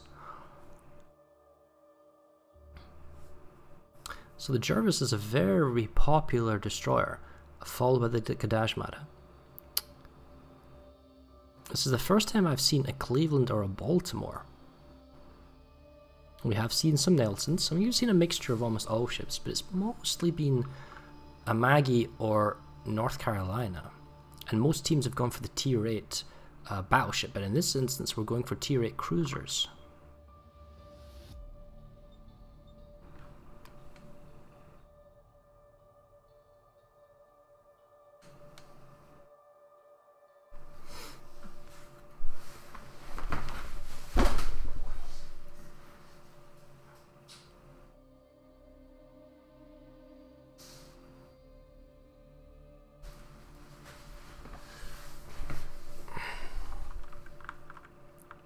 Oh, not going for Bravo either.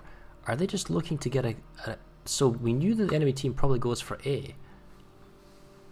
Are they just going for like a fight? Just going into Alpha and then just kill some ships?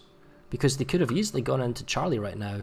Maybe had the destroyer going, well, cruiser go Charlie and then come over to Bravo, and the destroyer, the battleship goes to Bravo. They could have got 2 capture points instead, but no, it's all for Alpha. There is a game plan.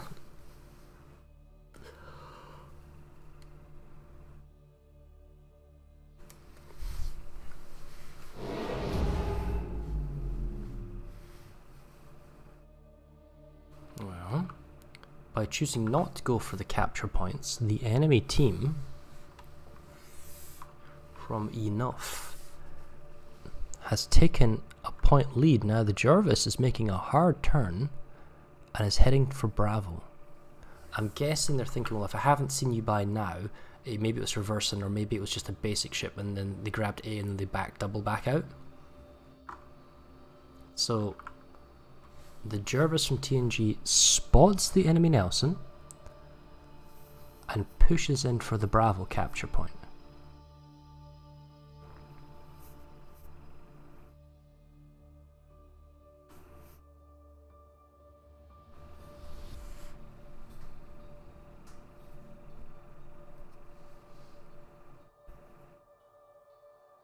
Oh, Jervis is seen. Of course, radar. Smoked from the Shiratsu on the Cleveland, radar from the Cleveland, all 3 ships able to surprise the Jervis on first spotting. Now the Baltimore also has a radar.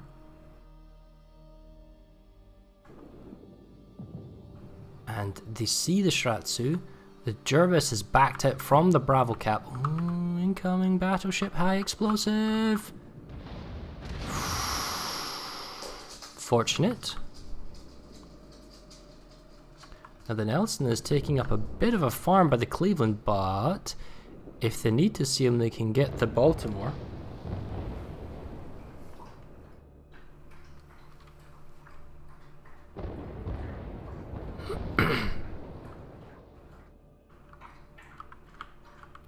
Jervis needs to be somewhat careful his health pulled, but the important thing here is that the Cleveland is farming the enemy Nelson perhaps more than the Baltimore is farming the other Nelson. But then again, he can heal most of that back up. But he is somewhat exposed and needs to be careful. Plus this Cleveland is still smoked up by the Shiratsu and reasonably invulnerable to, to open fire because the radar from the Baltimore is down. And the Nelson counter fires on this fella. Oh, fortunate.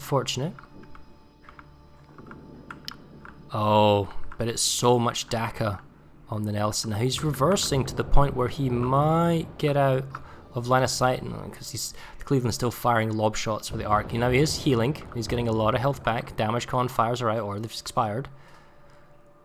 So the Nelson's currently in its most vulnerable state, where it doesn't have a damage con and its heal is used. So this is how much health it has for the next 60 seconds.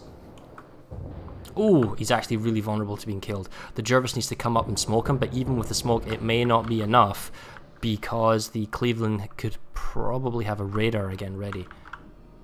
Yeah.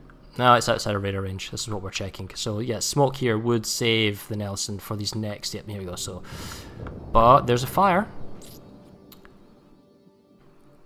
and we see that the Shiratsu has moved up to Bravo and is looking to. Oh, now this battleship HE could do it. Yeah, that's a huge. Now the thing is, I don't see him putting the fires out, and his heal isn't ready yet. He's even coming out to risk. And that's the risk of putting your battleship in the middle of nowhere. I mean, yeah, he's slightly further back. So the equivalent is back here, but the problem is they've got this island support where they can, which is much closer to the cap. So the equivalent would be with the Baltimore around this corner here, lobbing shots in that direction. They just didn't have the same kind of land cover. And right now, I don't see how TNG gets back into this game because, well, yes, the enemy Nelson has been punished, but he's not getting like a lot of pressure. He can heal and repair that up. The Jervis is low. Okay, the Baltimore is tail in, so he can kind of escape if he needs to, but he doesn't have the same health pool as his Cleveland brother. Oh. And my dog is interested in cardboard.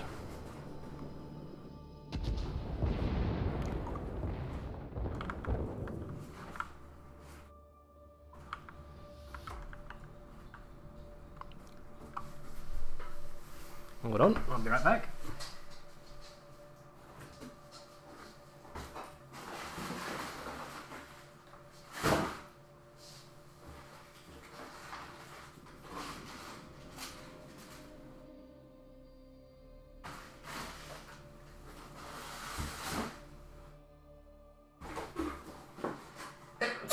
Excuse me.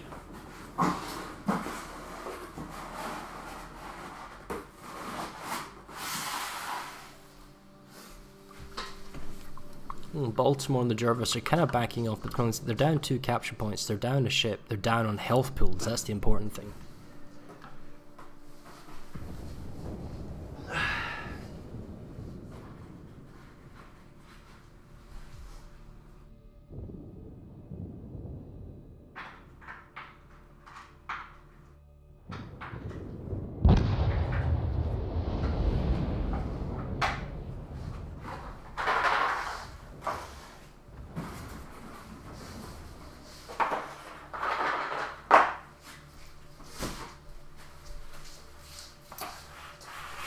And the Baltimore is down, and the Cleveland, I don't know what he can do. And if there's noise in the background, I can only apologise. Evie is playing with a new toy.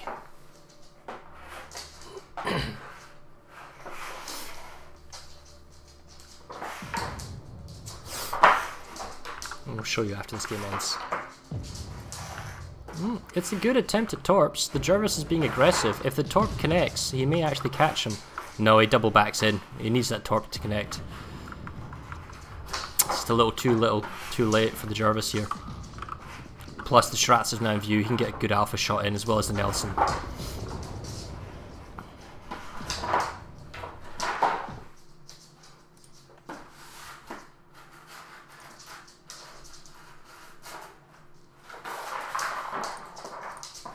Okay. Alright. See if I can put this webcam on for a sec. You can't see it. So that is.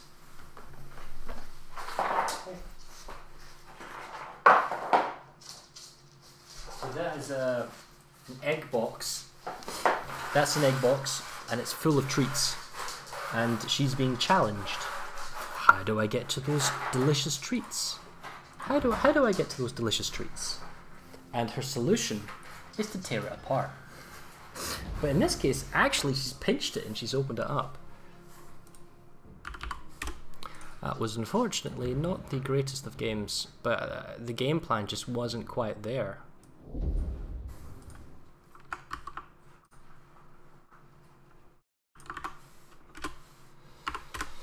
Alright, let's find our next game.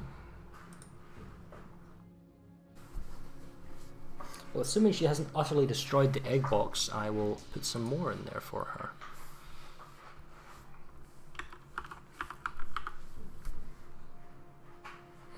Room's not up yet. Did you get it? Did you get it? Well done. Well done. Good job. Let's get you some more.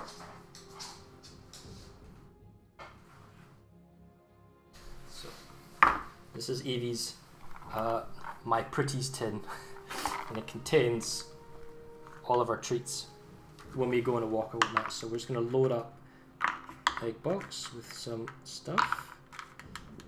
The treats can be a mixture of just tasty food or normal dinner that you just give throughout the day.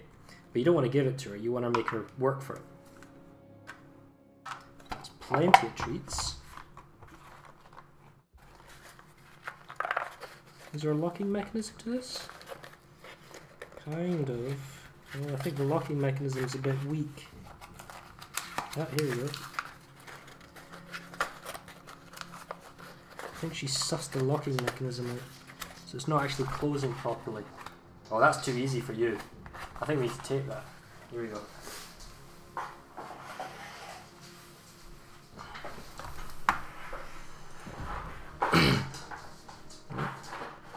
Can't see the game.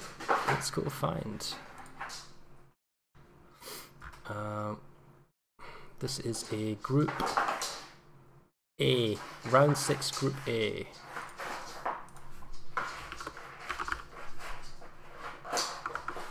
That's not it. Team contacts. Okay, so this is Mirai versus Omega.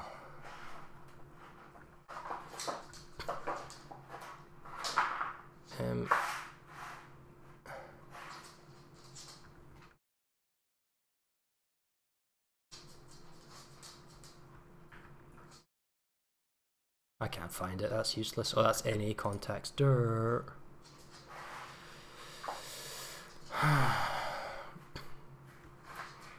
Embrandis. Right.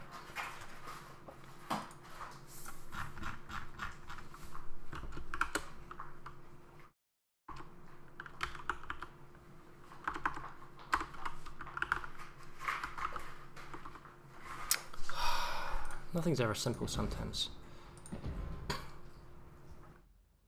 Evie? Oh, Evie's a Bavarian Mountain Hound, but that's a 3-minute delay.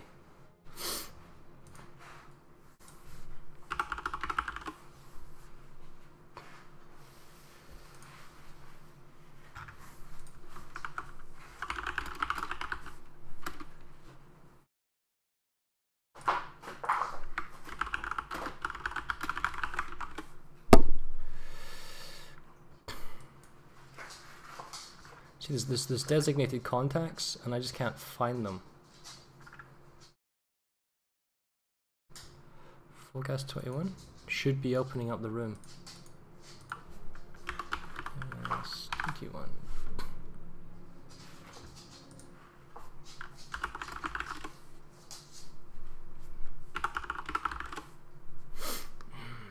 It's not open yet.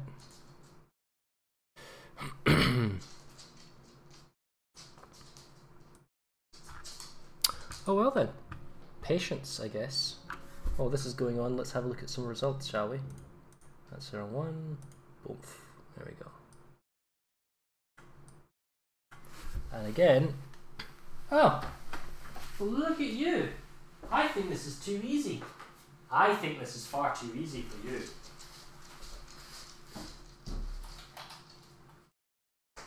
Let's give some normal food, because I don't want to give you treats all day long.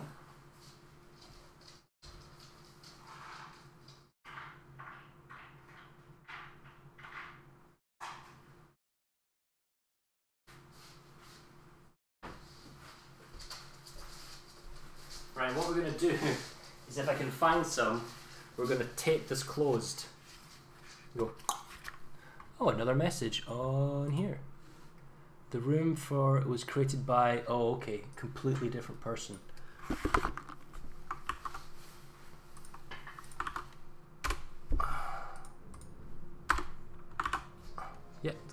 let me search. Thank you.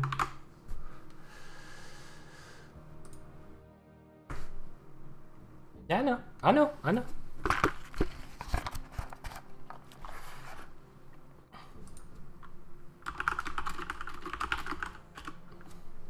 Alright.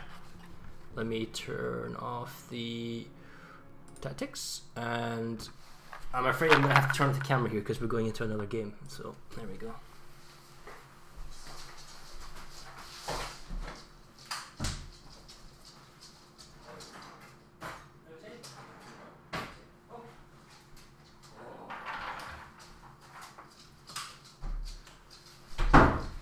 A box in a box.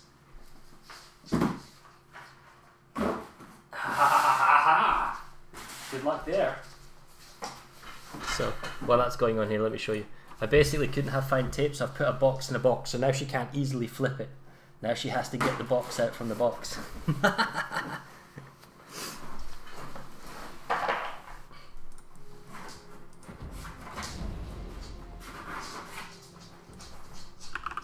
Looks like it's going to be a strong team. Gneisenau, Cleveland. Ooh, didn't see what destroyer are they going with. Has to be tier 7. Oh, and look at that, she just got it. It's like, come on, bro. You can do better than that. She just goes, bloop, gets it out.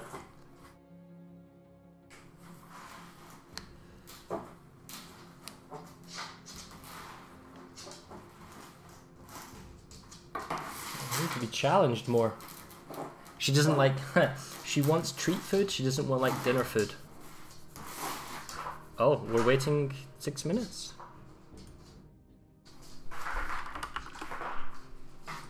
Oh, we're waiting apparently, so let's have a bit of fun. Are there treats in here? What's in here? What's in here? Oh, there's no food in here.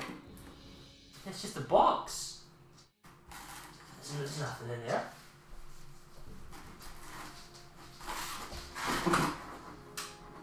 Oh, I know what you might like. Wait a minute, what time is it?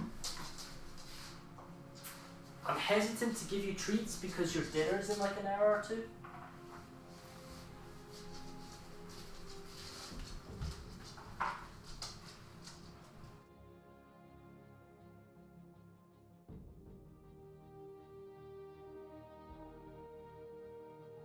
Come on.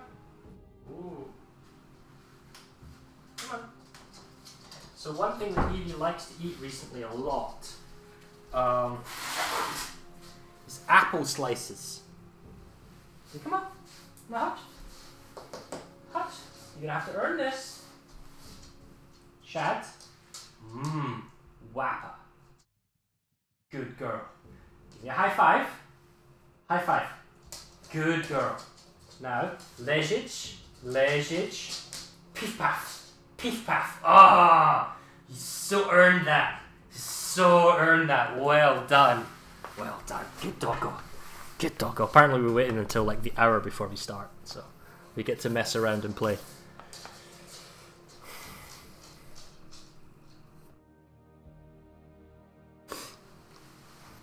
Right.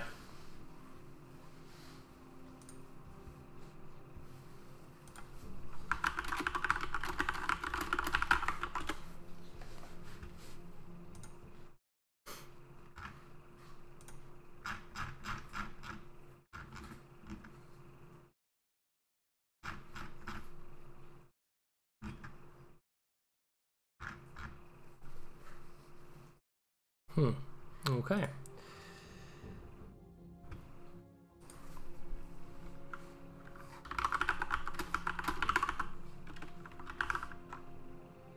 Oh, well, he didn't ask the other team if they were ready. He just sort of went, go, boom.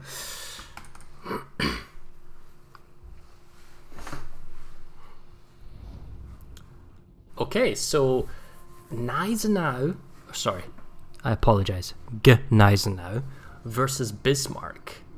So they're going with another Bismarck. Okay, Cleveland versus Fiji, and Gdańsk versus Jervis. And there's a lot to read into this. Basically, the Jervis has the shorter smoke slightly, but has like a hydro. Garage Mara has deep water torps, and they're both kind of gunboaty-ish. Cleveland is the higher tier cruiser, so Blood Legend on TWA, they're going for like a radar so they can see into smoke and, you know, reasonably, you know, powerful HE firepower. Whereas the Fiji from Cosmo in Mirai, his party trip, other than like say kind of a hydro or a smoke, is that he can heal. Although he's a light cruiser, he can still heal. And then the Bismarck from Fifth, sorry, has a hydro of his own and has secondaries. And he has to go against Angelstone, but Angelstone can have torps. So this is going to be interesting. So right off the bat, M. Brandis in his Gadaj Mada is going to head for Alpha. And the Cleveland Gneisenau combo are probably going to match him, and they're going to use this maybe island group at B for kind of cover into fire. So we'll see how that goes.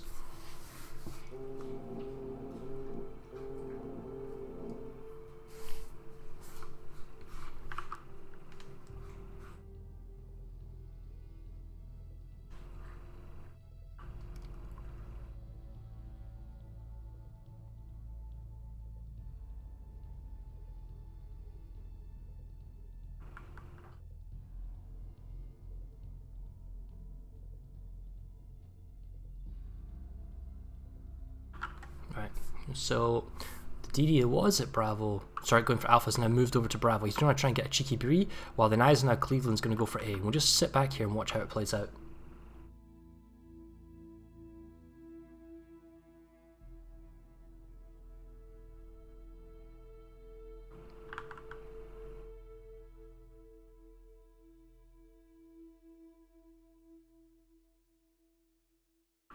The only thing to be aware of, yeah, is what M. Brandis is doing. So he is moving up to B, and it could be risky. But see, the team's going for Charlie. So I'm guessing the Jervis has gotten Charlie, while the Fiji and the Bismarck are pushing up on the Bravo.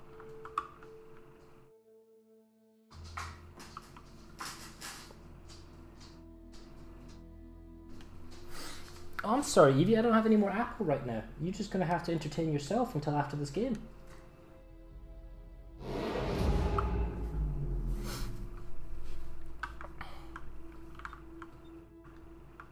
Oh, Deepwater Torps possible in the Bismarck, but I don't know. Maybe the Bismarck might not have his hydro turned on, but he has to know something's at Bravo. Does he need to push out? Well, he's been forced out the B cap. Ah, hold on. So the Fiji's capping or stalling, so it really doesn't matter as much. But the important thing is the Mirai group. They have gone the Charlie cap first.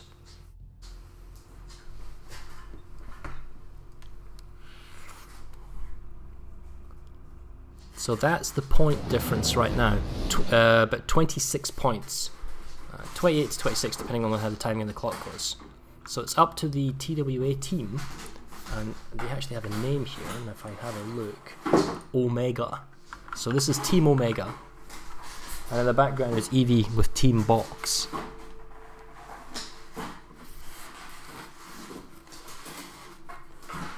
I think Team Box is losing. Now, the Gadaj Mada from Brandis is thinking of contesting a Bravo. Oh, look, he must have gotten a Torp connection for that health pool to be as it is. First EP shots, thinking of hitting the Cleveland, or possibly going for the Gneisenau. Fiji has smoked up, has taken a shot from the Gneisenau. We don't know if it's hit him or not because he was in smoke when that triggered. Unfortunately, the Fiji can only fire AP, so that's a bit annoying.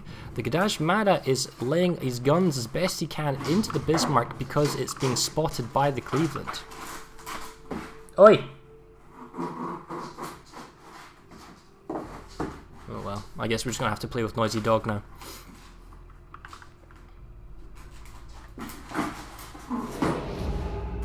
The Bravo cap does finally go through. We know that all three ships are inside the B because the Jervis was briefly spotted. The Jervis is possibly forcing Brandis out, or the Hydro from the Bismarck as well. The secondaries in the AP is absolutely laying into Brandis. Huge amounts of damage. Okay, no, he can still escape this. It's going to be close though. He might actually have to line up. This is going to give the Bismarck another shot. The Jervis, oh, he's overdoing it. Okay. So a bit of torpedo souping. Then he can make his escape. It's not spotted, so he's not being fired at by secondaries. It's probably okay. It's very aggressive from Mirai at the moment. The Fiji pushing in really aggressively on the Cleveland. The Bismarck using his secondaries on the knives now. I'm assuming that the Jervis is keeping the Bismarck safe. Plus he's got his own Hydro as well, if necessary. So Brandis has to back off. Now the Fiji, this is the thing. He's kind of in a good body position-wise, that he doesn't take a lot of AP shots, which is why he's getting actually high explosive. And he can heal that back, but he needs the support of his Bismarck to force the Cleveland back, because the Cleveland will kill the Fiji by itself. And if not, then the Nizanai will come around the corner and kill him off. I don't think a smoke will work in this instance either. I think this Fiji is dead, because this Nizanai is going to come around and finish him. And the Jervis is actually hunting down the Gadajmada. 8k each. Fiji's going to die here. The Bismarck needs to basically punish these remaining two ships, so this is a really important duel. Mirai needs to win both of them. And, okay, you know, it's... health trading back. Oh, he's giving up. He's smoking up. Both teams smoking up. Down to 928 though, while on fire. Does he have a damage con? He's going to take another shot. Oh, he takes another shot. 116, 65, 15. That's huge. Absolutely massive. Gives the Jervis the free range to kind of double back around on Alpha. Now, this Bismarck, can he finish it? He's got his secondaries. They're doing a bunch of work. He doesn't realistically need to be this aggressive, I feel. Yeah, he's using AP on the Cleveland, which is what I would recommend. Oh, good-ish hit. He needs to be careful with Nizanai torpedoes, though. Probably has a Hydro, is pushing aggressively, can rely on secondaries. Wants to finish this Cleveland off. 9,000 health, no ability to heal for the Cleveland. Here comes the spotter plane, maybe trying to spot for... I don't know what he's trying to spot for, to be honest. The Jervis can't do anything. Oh, and the Bismarck has gone from 30k down to 7. Here come the Torps. This is the Torp turn by the Nizanai. He sees the AP shot. Cleveland down to 1,000. Secondaries might be able to get it. Plane goes down.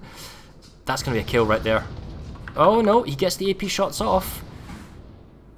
Gets the kill. But now, how does he...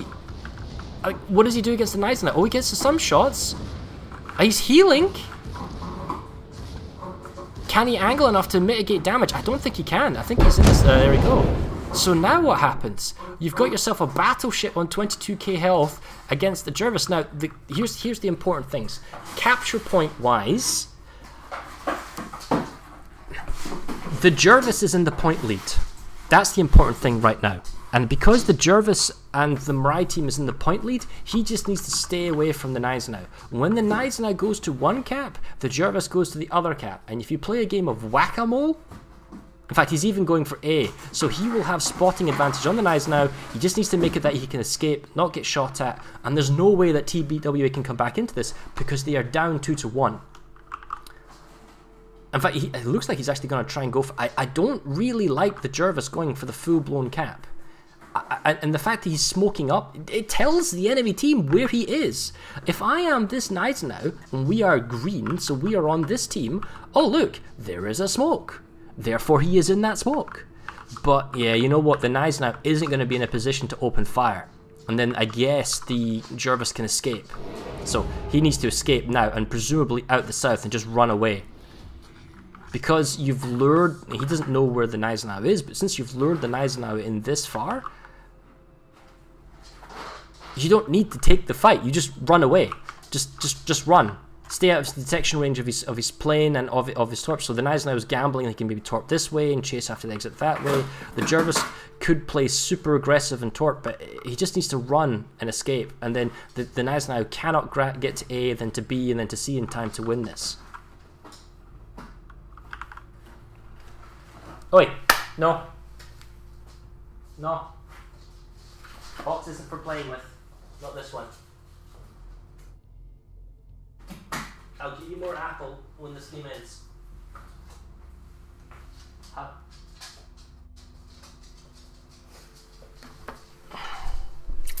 Oh what, he smokes again! Oh, probably because the spotter plane. I stayed too long. This is his chance. Full speed attack. And this, the Jervis is playing with fire here. Like one tap and he's gone. He needs to escape. I think going for Alpha was too greedy. Like, Angelstone knows where he is. He's within probably that 6 kilometer detection range. I'm gonna have to play with Evie for... Oh, there he is! There he is! Secondaries. AP shot for the game. No! Secondaries. Oh, he's not seen him. He's not got his spotter plate. Oh. Oh, the torps. Not enough. Threads the eye of the needle. He's got 4 minutes to hunt down this Jervis. Can he get there in time? Let's find out. What do you think, Evie? Is the Gneisenau gonna get him?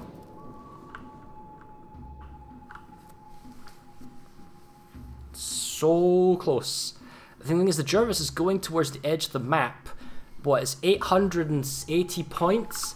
I think the Gneisenau could cut him off. Can he... Oh, can he see it? Oh. Can he break off? Because there's no RPF on the Gneisenau. And the Jervis will see the Gneisenau, so he knows where he is. And the Gneisenau is just trying to go straight for the border and catch him on the corner like a triangle. It's like one tap. There's the smoke. He knows where he is. He knows he would have been spotted. Blind fire in the smoke, in the middle. No connection. Torpedoes will be ready by the destroyer. So what? He needs to just push. It's on 936 points. He has no other option but just to attack. With the hydro up by the Jervis, he's probably detected that being the Gneisenau. Oh, there is! The destroyer spotted! He's gone out the corner. He hasn't gone for the torpedo. 950 points. He dodges in the border. He border skims. Ah! This is so close. 960 points. Oh, this is crucial. Oh, he has a secondary hit or a gunshot. 21 health. Secondaries win the battle. Ah! The crowd goes wild. Yes. Oh, I think he threw it. I think the destroyer threw it. He was too greedy going for A. Could have played whack-a-mole with the capture points and we would have been fine. Oh, they threw the game, Evie. He threw the game. Speaking of Her Majesty wanting attention and barks. Hey, you're after attention and barks, aren't you? Bark, bark, bark, bark, bark. Okay, off you go. Behave yourself, though. Well, that was intense. How many more games do we have? I think this is... Oh, we have another one. Let me ask how many more games there are.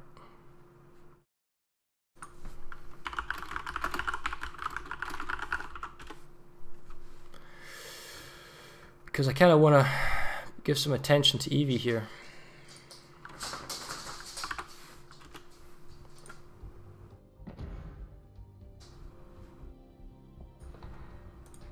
Yeah, I'll get you some apple.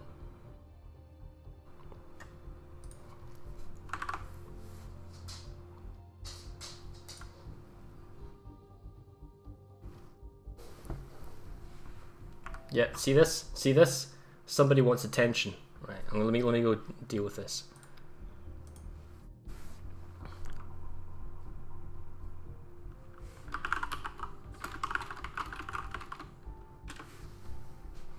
Okay, let's get some more apple, shall we?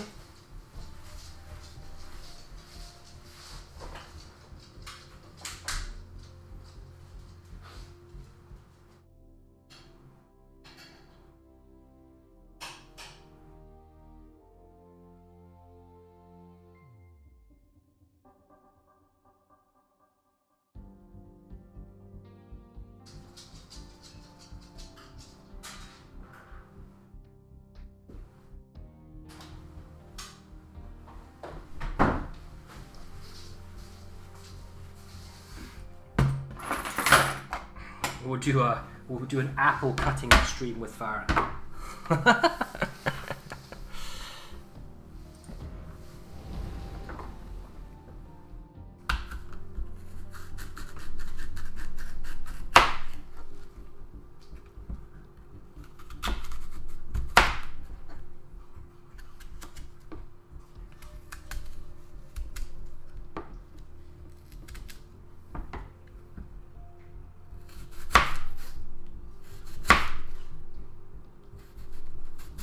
This is mainly to keep her entertained, so while we can keep casting and playing.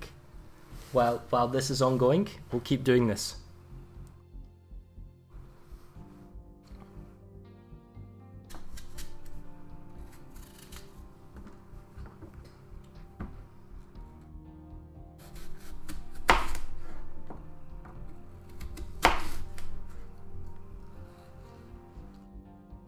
Yeah, there's plenty of apple here.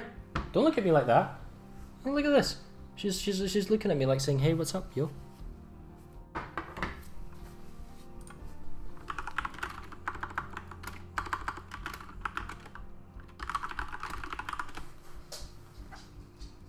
Oh, has someone come back for some more apple? Do you want some more apple, Evie?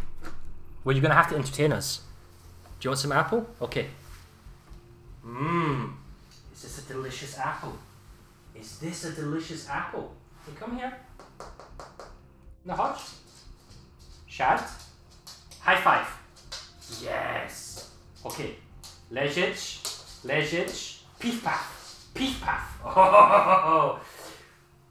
Her latest skill to her repertoire is pif paf, which is Polish for bang. You know, like play dead. Okay.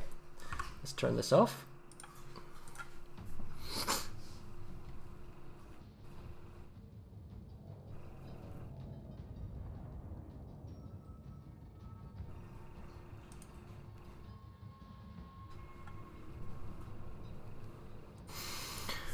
Well, this is interesting. It's the guys who dated your sister have brought in a Gato against the Gneisenau. Cleveland versus Flint, so that's a radar, and Gadajmada versus Akizuki. So we've seen the rain composition before because we've watched them before, and that's basically Dakaing with the Flint and the Aki, and the Gneisenau as a backup. And this is on ring. Alright.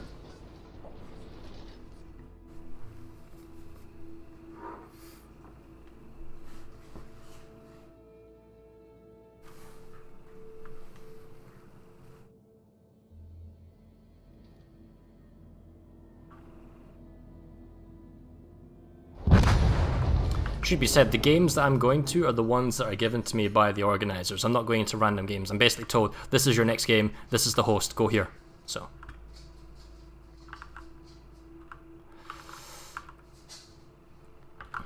Well. So, the Gadajmada is going for a push to alpha on the edge of the map on the extreme. And the Cleveland Nagato are pushing Bravo. Probably Cleveland wants to get up to B and, you know, allow his radar to have kind of a over-encompassing view.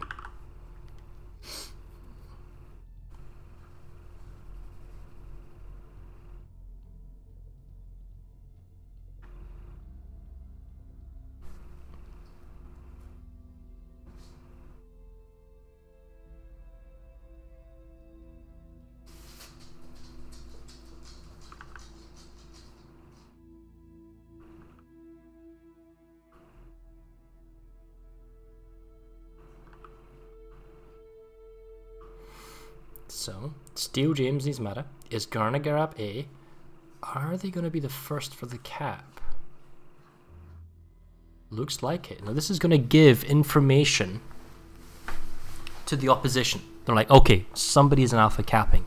At the speed that they went, it's probably the destroyer, which means he's not, you know, Bravo, or their team isn't going Charlie. Cleveland is kind of picketing to see if he gets spotted.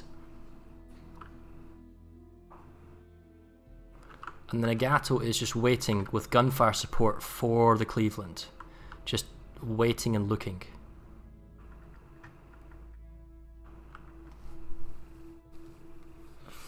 And presumably, now the risk here is that it looks like James is not tail in, he's actually nose in, and he's grabbing A.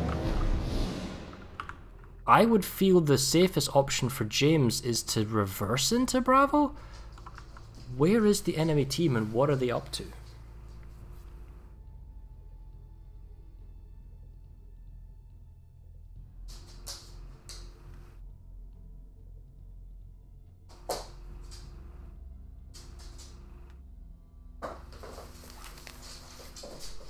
Okay, so they've grabbed Charlie with the Akizuki. He's a reverse tail-in. We see now the Gneisenau is at the south. And James is being hesitant. Yeah, he doesn't want to nose in, so in fact he's making this sort of awkward reverse and turn and then tail in so that he can deal with the Aki if need be.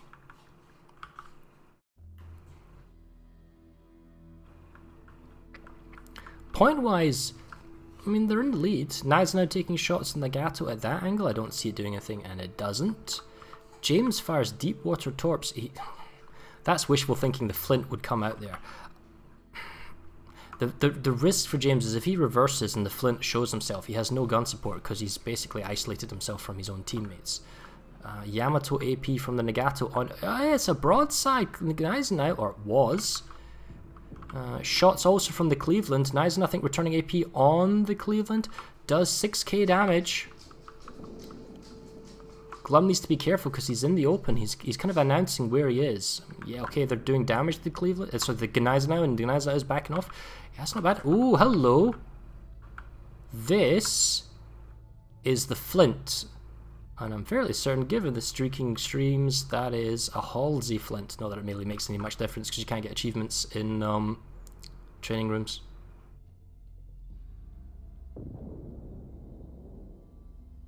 Oh, wow, that's aggressive. That's close. So James is going to smoke up. Nagato can come round to assist, but the Flint can double back round. That's quite a bit of health lost as well. Yeah, he's going to keep pounding it. Oh my goodness. Yeah, it's like half your health is gone as well.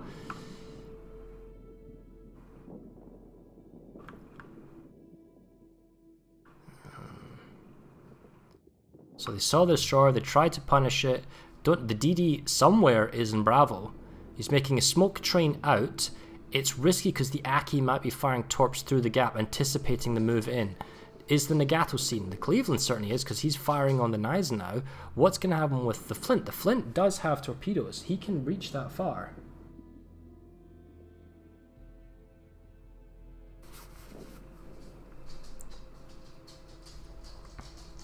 Well, if there was an Aki here in a direct line of sight, he would have seen the Nagato. The Flint needs to be careful. He's going to grab the cat and he's going to flee. Point-wise, it's not the greatest issue in the world because... yeah, okay, so the Akizuki will have seen the Gal. And the Gal is firing full AP on a stationary Akizuki. Battleship AP is now limited to 10%, so that wasn't... It was powerful and painful, but not like one shot dead. There were torps from the Akizuki, but that didn't hit it. Now comes the Cleveland. This Akizuki needs to be careful because he can take a ton of damage. Oh, now here comes the Flint's torpedoes. That's going to be at least 2. DC kind of baiting in the Nagato. Possibly a flood. Okay, the destroyer's not going to eat those torps, is he? Nope.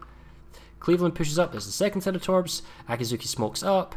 They're going to pressure A. Now, thing is, that's a good shot by the Gneisenau on the Nagato. Is he flooding?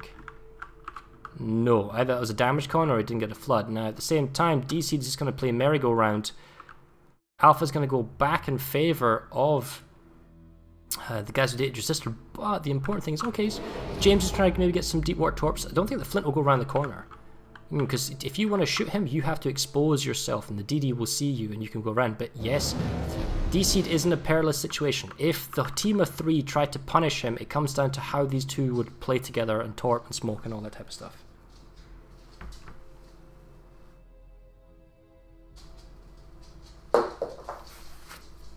And Nagato's thinking about it, but as he goes around the corner... Well, then again, the Akizuki's in smoke, so he can't really see. This Cleveland has a radar... Yes, no, maybe? The thing is, I don't like how he's pushing beyond. I'd rather he'd stay and slow her down so he can stop the Flint from escaping out, because the Nagato is pressuring the Flint here. Boom, and he can't fire torps right now. Yes, maybe the Gneisenau can hit the Nagato right here, but... This is a misplay, I feel, because you can force the Flint forwards into the Cleveland's guns. In fact, whoa! Good Citadel shot. Yeah, he takes a couple of K himself, but he absolutely punishes, and this forces the Flint forward, but this Cleveland's in another position, and honestly, maybe even just push forward. I mean, you are down. This guy is super aggressive. You got a raider from the Cleveland. The next pass for the Nagato could hit him, and that could give him the detection. The Gadash Mada could deal with the Ignaz now, push him back with deep water torps. But as it stands, you know, the rain group, or Team Rad, the Akiuzuki's come around the corner. He's like, okay, now you're mine. This is gonna hurt because of the Daka. And he fires his shots on the Gneisenau now, so they're not going to do some sort of radar combo on the ship in the smoke. And he'll turn around now, and then the Flint maybe have repositioned to fire torps, and he'll also be dacking as well. So he's moving from 1 HE spam into a second. He's gone. And you can see the strength of the Akizuki. It's like the tier 10 Haragumo all over again. But the pushing Gneisenau is going to possibly eat deep water torps. It's not a hydro here. He's turning. I think he's gonna die now. He's turned too much. Oh, okay. So that's good play. Health pool wise, it actually favors guys who dated your sister. Did the Gneisenau need to push against cruisers and a destroyer? Maybe, maybe no. I don't think he did, but I'm not the one controlling it. So now what does our green team do? What is guys who dated your sister's going to do? They know there's a Flint. They have a Cleveland that has a radar. They know there's an Akizuki at full health. No, sorry, take that back. He's on half health. Have to be careful with the Cleveland. He knows that the Flint is on half health. Okay, so he sees him now. And the Flint's... Well, the thing is that they've got a very large health lead at the moment. So they need to play for caps. I'd want the Gadash Mara maybe to push in closer to Charlie, or to maybe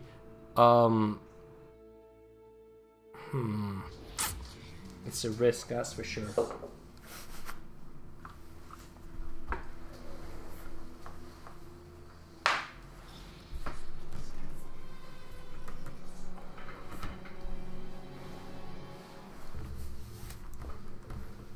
Yep, so merry-go-round with a torp. That's probably Akizuki torps.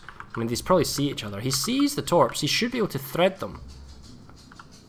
He does. Forces the Bravo cap. However, the Flint is doing the Alpha cap. And he'll just race him all day long. Although the Flint is in reverse there. Okay. So this is probably a radar. Or the Aki opens up fire. So how much can he punish this? Because its health is 8k, that's another good hit. 6.9k is a great hit. It means that the Gadash Mara, if it can catch him, could possibly... He needs to get another couple of good salvos in. But the more damage the Aki does, the easier it is for the Flint to come back and fight now. That's actually quite a lot of punishing damage. It went well, but now the Flint from DC can come round because the health pool significantly favours DC and his Flint against the Cleveland. The Gadash Mara, yes, he's getting Charlie, but he's out of position. He hasn't got the gun power to help out. And here's the tricky spot right now. Oh, it didn't hit. Alright, here we go. I think Flint is going to have more damage output here. Wow, that was a good salvo. Gets him down to 5k. 5-2, not enough. Down to 3. Oh, the squishy armor is going to make a big difference. But the Akizuki's now joining in as well. Down to 1,000. He needs to get a salvo off and kill him. Watching the shots, not enough. Okay, well now the Gadash Mara has to kill the Akizuki. This is absolutely critical. Then he has to push the Flint, bizarrely. Oh, but he's nose in. He can't see him and he's smoked up as well. Oh, he knows the Flint gunshots are going to come in. He's just guessing the location of the shots. Incoming Flint fire as well. Oh, 1,000 health. Can he finish him off? Oh, 240. How much health is he going to suffer for that miss? Gets him. 1,400 health. Now he can probably hard turn in. Is he going to burn? Can he damage con this? Probably. How much health has the Flint got? How much health is this guy going to go down to? Oh, tell me he's not going to burn out, is he? Oh, it's close. Okay, fires are out on 306. There is no radar for the Flint. The Gadash Mara gets a spotting. There's 2 minutes 20 in the game clock, 921 points and 2 caps. It's not going to go the 2 minutes. It really comes down to who sees who first and probably who gets the first shot. Like, is there enough firepower in the guns of the Gadash Mara to kill the flint in one salvo.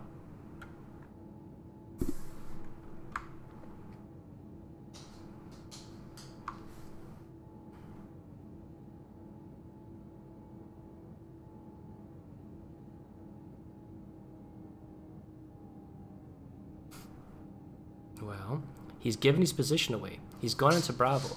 Thing is, there's not enough time on the game clock to allow the Mada to grab all the capture points and catch up in the game clock allowed.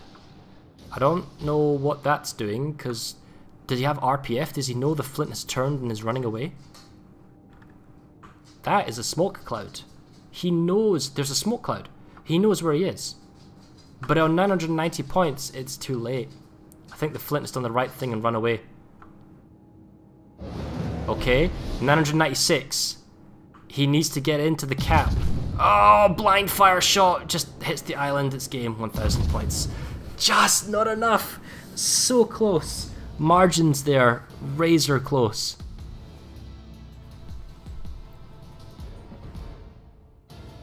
Well, that was a tight game.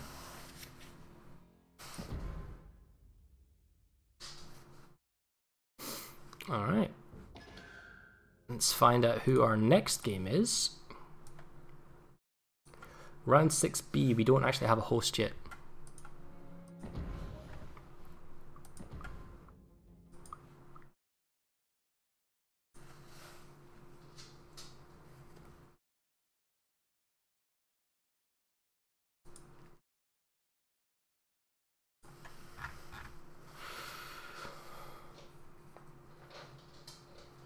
Round 6A is posted at quarter past. What?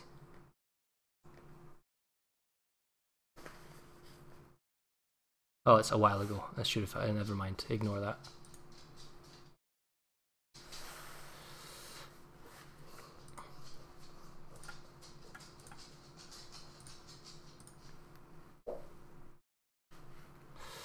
Oh, we don't know who we're playing. Oh, never mind. Now we do. Found my host. So tell Stormwind.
Okay, so we're waiting on the last person because he's restarting, and then we can start.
Still waiting. Well, while we're waiting, I guess let's have a look at some results.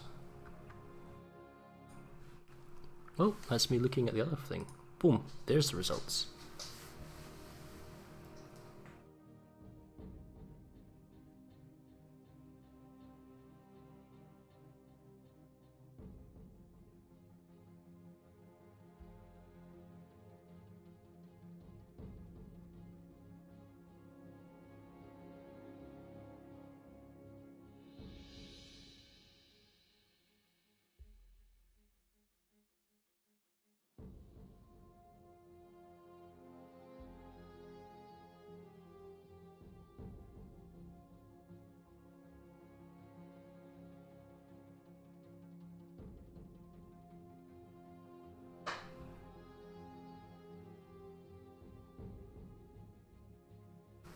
Still waiting on our last guy. Oh well.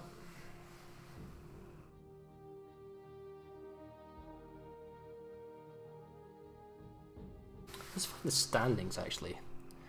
How are we doing with the standings? Over here? Okay, boom. Ranking. Alright, here we go. So we have...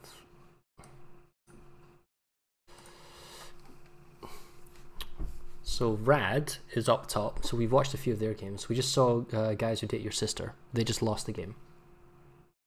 And this is in the A bracket. This is the B bracket. WBFN, we watched one of their games. We saw Poi as well. We're currently watching Alco, and they are playing against...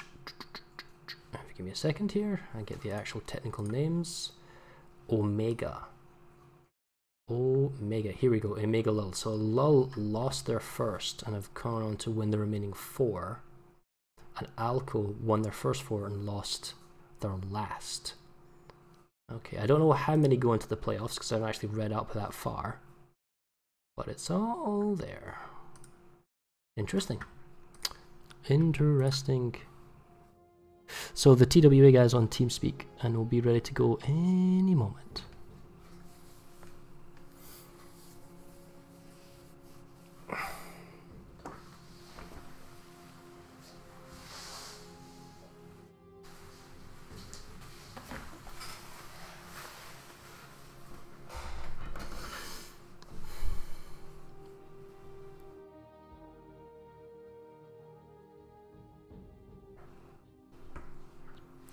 What?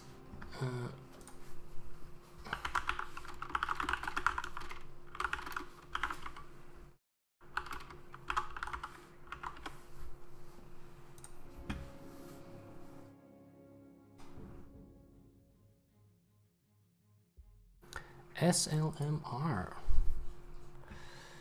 Ah, still last minute registration. Well, you have lost 2 of your games. You're down in 13th place. It's a ruthless competition. You need to be like top dog. You can't afford to take more than 2 losses. And 2 losses you have taken. So the last ones are absolutely critical that you pull through.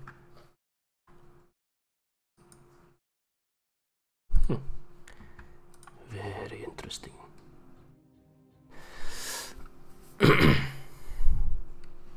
I think what the organisers are doing is are getting us to cover the top bracket of games, you know, considered, you know, top quality. It's definitely still up there.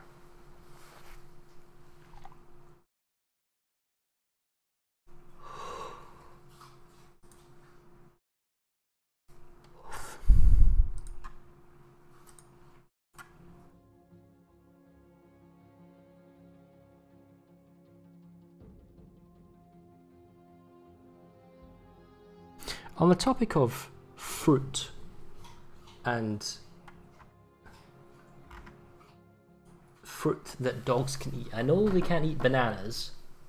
What other fruit do dogs you think like? Can they have pears?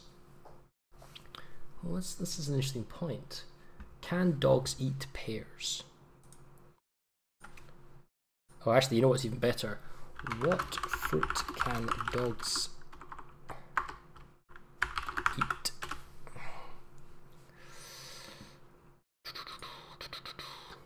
Oh, do you have a person? Not yet. Steer clear. Cherries are toxic. Grapes and raisins cause kidney damage. Citrus fruit like lemons, limes, and grapefruit, as well as persimmons, can cause an upset stomach. Wow. All the following fruits are safe for your dog or cat to eat. In general, fruits are higher in sugar than vegetables and thus should be limited in overweight pets. However, to be sure, wash all fruits and remove rinds, inedible seeds, pits. Okay, so apples are good. Apricots are good. Bananas. Oh, look at that. Bananas are high in carbohydrates and sugar, blah, blah, blah. And should be given to dogs sparingly. Ah, okay. Okay, so that's why, because of the high sugar. When sliced into reasonable slices, this can make a good occasional treat. Ah, okay, okay. Blueberries. Interesting. Cantaloupe. Still waiting on that last person.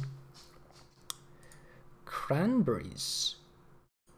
Mango. Oh god, I hate mango. Giving small pieces of mango with the skin removed will allow for easier digestion and result in less than the chance of fiber. Okay, orange. Cats maybe not be interesting oranges, but dogs have been known to enjoy the sweet treat. The nutrients and vitamin C can help their immune system. However, the seeds, peels, and leaves, stem oil contain oils that are poisonous. Make sure you only feed them the fleshy part. Pears. Here we go. Pears are full of vitamin C, vitamin A, and fiber, and make a great snack for cats or dogs when served in moderation. As with apples and oranges, they contain traces of cyanide and should be removed for feeding them to your pet. Oh, the seeds do. Okay, give cats or dogs small slices of pear to help promote. Okay. Pineapple on a pizza. Pineapple is bursting with vitamins and minerals that can help your cat or dog digestive immune system. Like any sugary fruit, it's best to feed pineapple pets in small quantities. Cool. Strawberries, fresh or frozen, are good. And watermelon is also great to keep it hydrated. Fantastic. I'm going to go buy fruit. Hey, a person's here.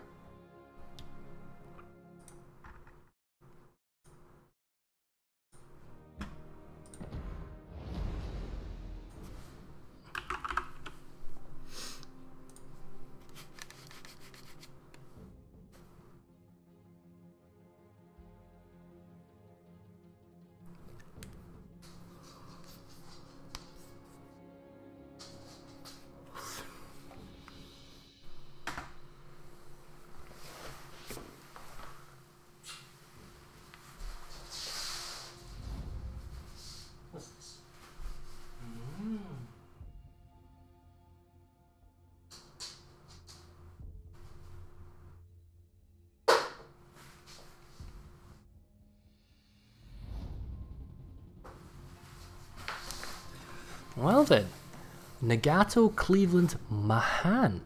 This is the first time we've seen the Mahan. No hydro. No... Well, it's got a long American smoke. Could just be what the players have in their team. Knives now, Cleveland, Kadaj, Mada. Now, we've seen that before. And we know how they kind of typically play it, although it's Cleveland rather than Flint. Interesting. There's probably going to be a radar on that. And the Cleveland's going to have to... Well, double Cleveland. So, I mean, it's interesting. Both teams bringing in Cleveland. Mahan versus Gadash Mada. That is also interesting. And then Nagato versus Naizenau. Well, the Naizenau's got that kind of brawler ability with its torps. So he can get kind of close, or it's dangerous to get close to. The Nagato... I guess it's tankier, it's got some pretty good shots and shells. Well, we'll see. And the Mahan is also an interesting choice for me, so we'll see how this goes.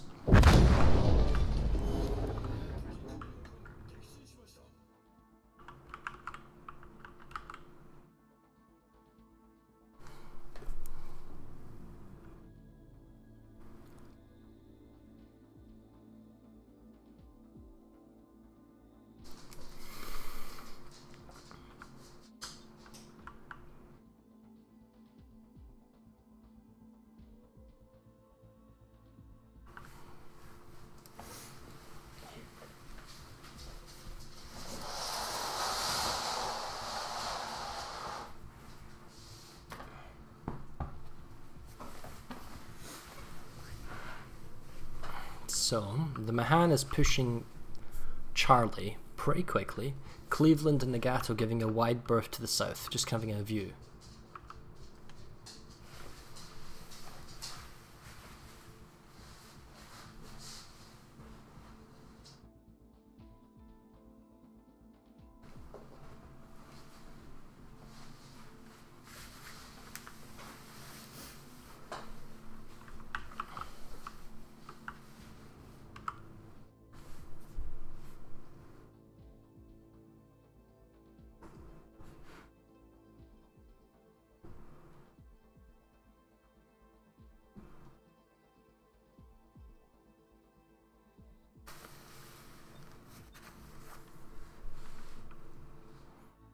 The enemy team grabs the alpha capture point.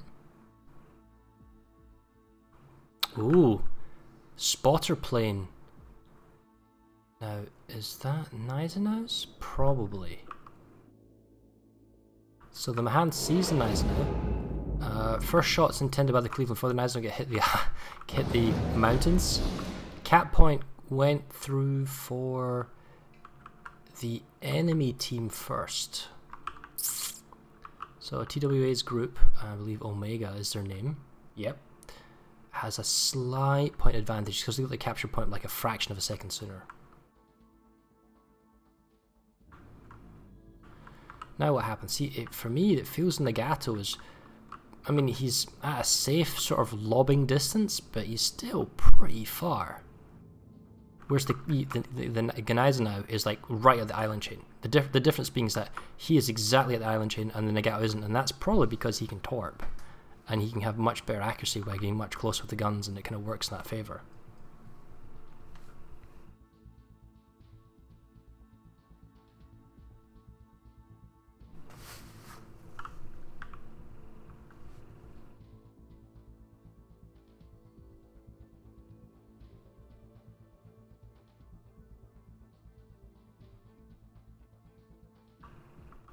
So, kind of Mahan wishful torps popping into the B. Eventually, oh, this looks like Gneisenau return fire on the Nagato. Okay, 4-ish odd thousand damage. So the Nagato is probably spotted in this direction, being allowed to be shot, and that's probably the destroyer, the Gadash Mada from Embrandis.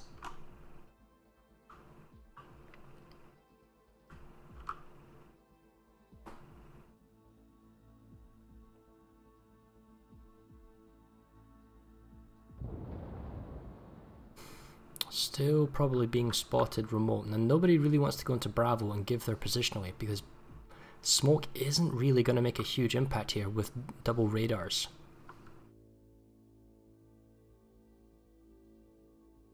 And as I say that, boom, B starts flipping. Is the Mahan going to see who the culprit is? Is the Cleveland getting himself in a position where he can maybe fire it? Because the Gneisenau is basically giving fire support to the ship that's capturing Bravo. So if the Cleveland was to come into the open and exposed to get a line of fire, you know, he could be shot at by the battleship.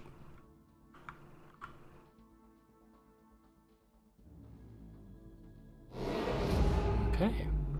So Omega has... Oh, there you go. Boom. Is this a radar? Could be. Yeah, it looks like it's a radar. So he's used it now.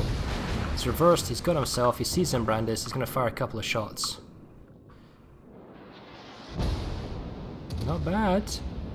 I don't think Brian Brandis can go anywhere. Cleveland has a limited amount of firepower. He's already down to 9,000 health from the opening salvo from the radar, but he's paying for a little bit of his own health.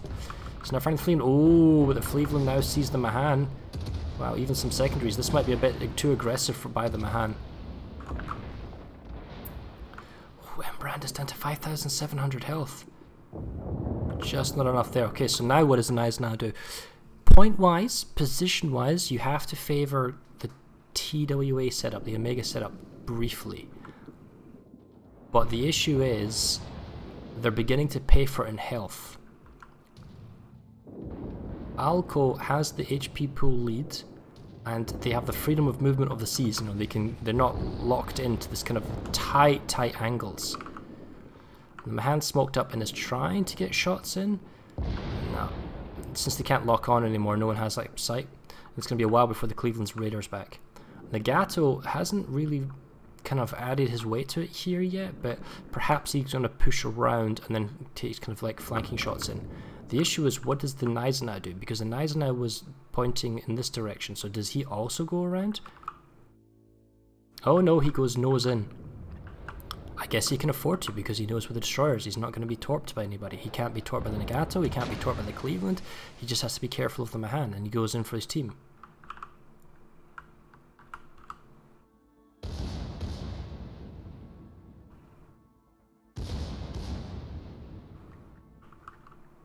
Oh, Cleveland's are out.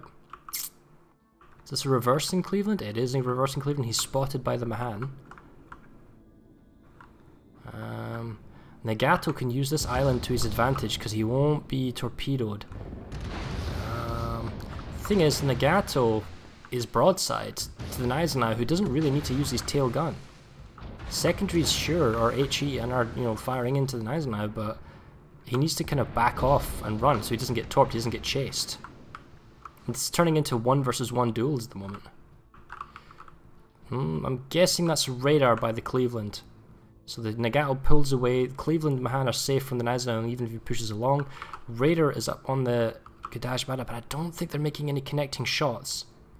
Oh, that's a good one, down to 2,800. This is probably the last one that'll make any meaningful... Nagato firing on the Cleveland while it's going on. Cleveland from TWA is firing on the Nagato. Nagato is backing off from the Gneisenau. Torps from the Mahan just missed the Cleveland. And the Gadajmada from TWA lives to fight another day. Now the point lead while this is going on is heavily in favour of TWA.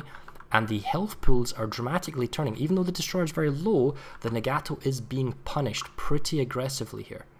He's down to 17k, and the fact the crews are still firing in on him, he might actually die here because the Gneisenau will push around the corner and feel, you know what, I don't have to worry too much now, I can fire some HE. Although he doesn't really want to go into the Mahan, and it's like, how do you deal with this battleship? Does this Cleveland move up? Because if the Nagato dies here and he isn't able to back off, because he's still in line of sight of the Cleveland. 3,000 health, fires are out. But the Gneisenau is just going to fire a bit. Oh, that's it. That's him gone. So I can understand why the Nagato was pushing to kind of get shots, but the Nagato, but the Gneisenau pushing up and then blocking him out, that was really, really powerful. I felt like the Cleveland play by Conrad was really good, but I don't know what you can do now against the battleship. I mean, you can try, but the thing is, you need the other battleship to hold the focus.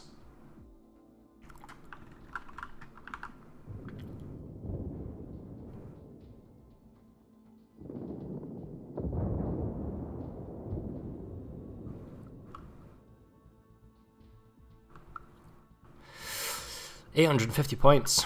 TWA does not need to push. Just, you know, you have to come to me. It's an AP shot by Blood Legend attempt. Ooh, my hand's being aggressive, but the secondary in AP just hurt him real bad, and his smoke's already been used, he's desperate. He's pushing because he knows he needs to push. I don't know what he can possibly do though. It's not really a fight you want to take. Like, one more AP salvo. The secondaries are doing a ton of damage as well. Torps are going to be kind of obvious. Cleveland is trying to work on the other Cleveland. And you know what? He's actually doing an extremely good job. I wonder whether or not this Mahan push was necessary. Because the two of them may be able to punish Blood Legend here. Because the destroyer is also low. Yeah. The Gadajmada is probably miles away though. But the thing is, he's also critically low. So that's another Comark's easy kill. So it buys him a few more seconds, but ultimately the Gneisenau does not need to push. The cap point advantage is in TWA's favour, the points is in TWA's favour.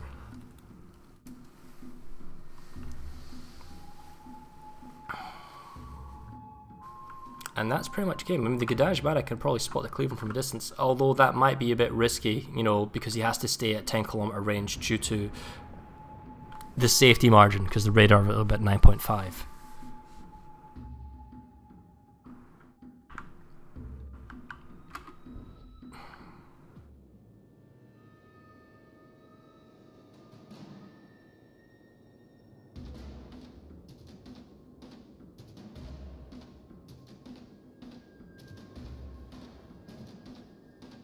There he is. Too late.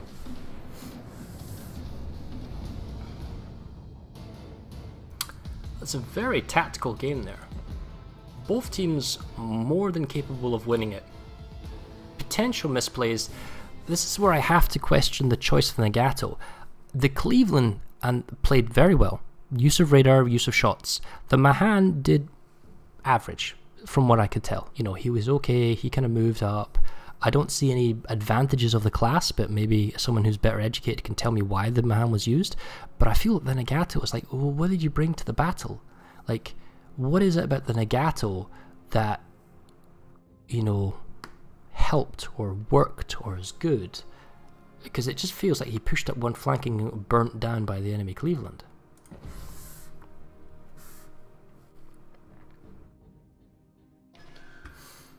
Well, we have our next game.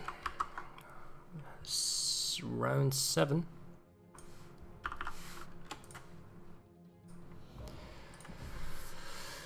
We'll have RAD versus PNTS, and they are the top 2 teams as far as I can tell. Yes, they are. If I show you the tactics page, you can see that the top 2 teams here, these 2 guys, are who we're going to be watching next. So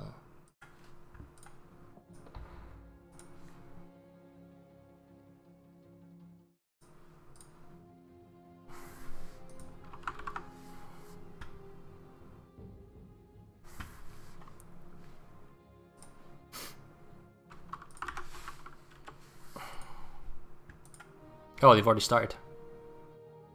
They started without us. Huh. I think. Yep, they did.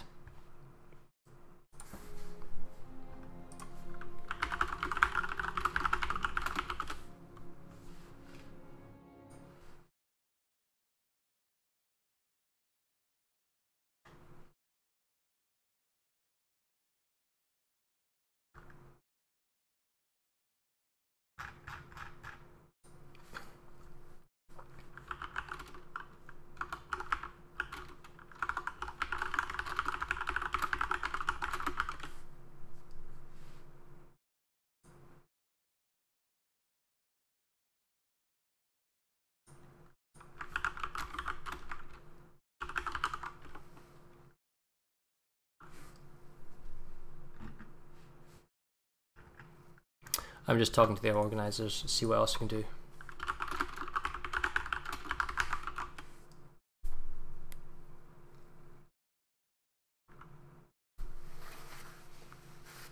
Oh, they're trying to finish on time. Oh, okay, I see. Well, let's see what else we can find. Put the scrolling text back up and we'll see what we can find.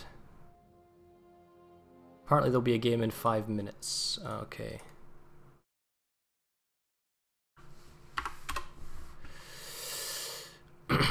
Looks like they're falling behind and they want to get the games done as quickly as possible, so that's why we didn't have our game. Oh, that was like 10 minutes ago. Okay.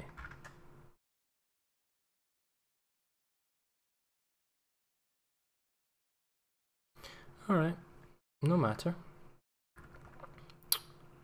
We'll watch the sheet for updates. I guess we have a few moments of ourselves. That was round 7, 8. I guess there's 8 rounds, so there might be 3 more games. Yeah, I think they're trying to rush as quickly as they can through this.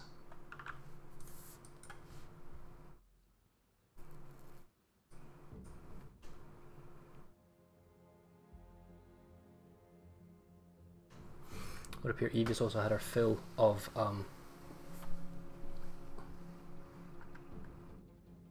snacks.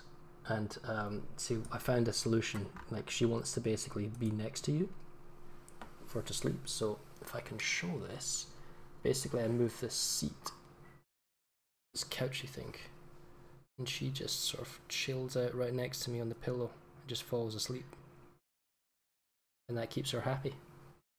Because ultimately she would sleep all day long. It's just when you don't sit on the couch with her, she's like, hey, well, hey bro, why are you not sitting on the couch with me? Why are we not chilling, you know? Netflix and naps.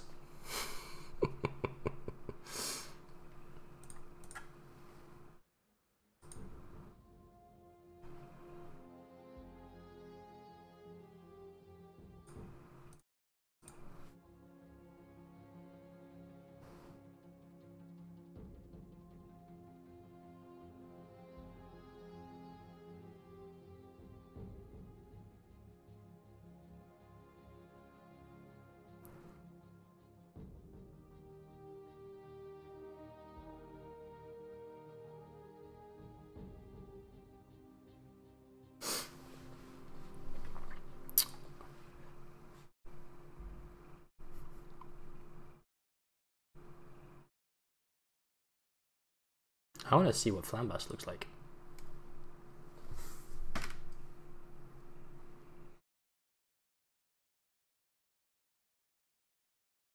Oh, never mind. They're watching a game. Oh, we just watched Guys That Dated Your Sister. Huh. At least they've got a game to watch. How is the standings looking? So we break for nobody. WBFN. Okay, well we haven't seen Naughty Fingers or Mummy or any of these other ones. We've seen Omega. Yeah, we just saw them play against Alco. So Alco's dropped down, ish, because they've got, you know, wins and losses, 2 losses.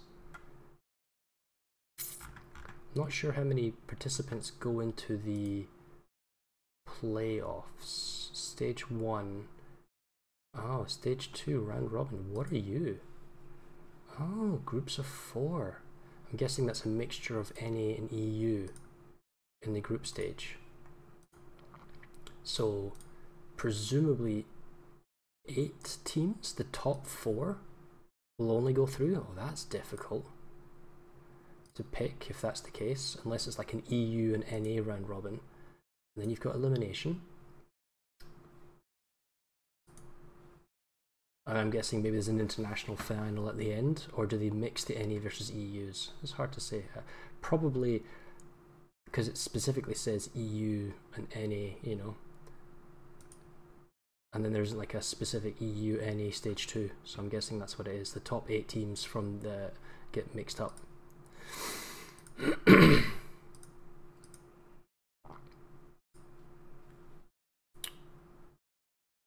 Okay.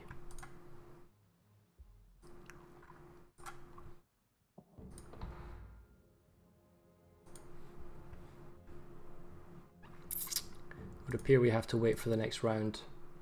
R7, round 7B is what we're looking for, because round 7A is currently ongoing and we missed our game because our current game went just too long. Or the tournament's running late, or something along those lines.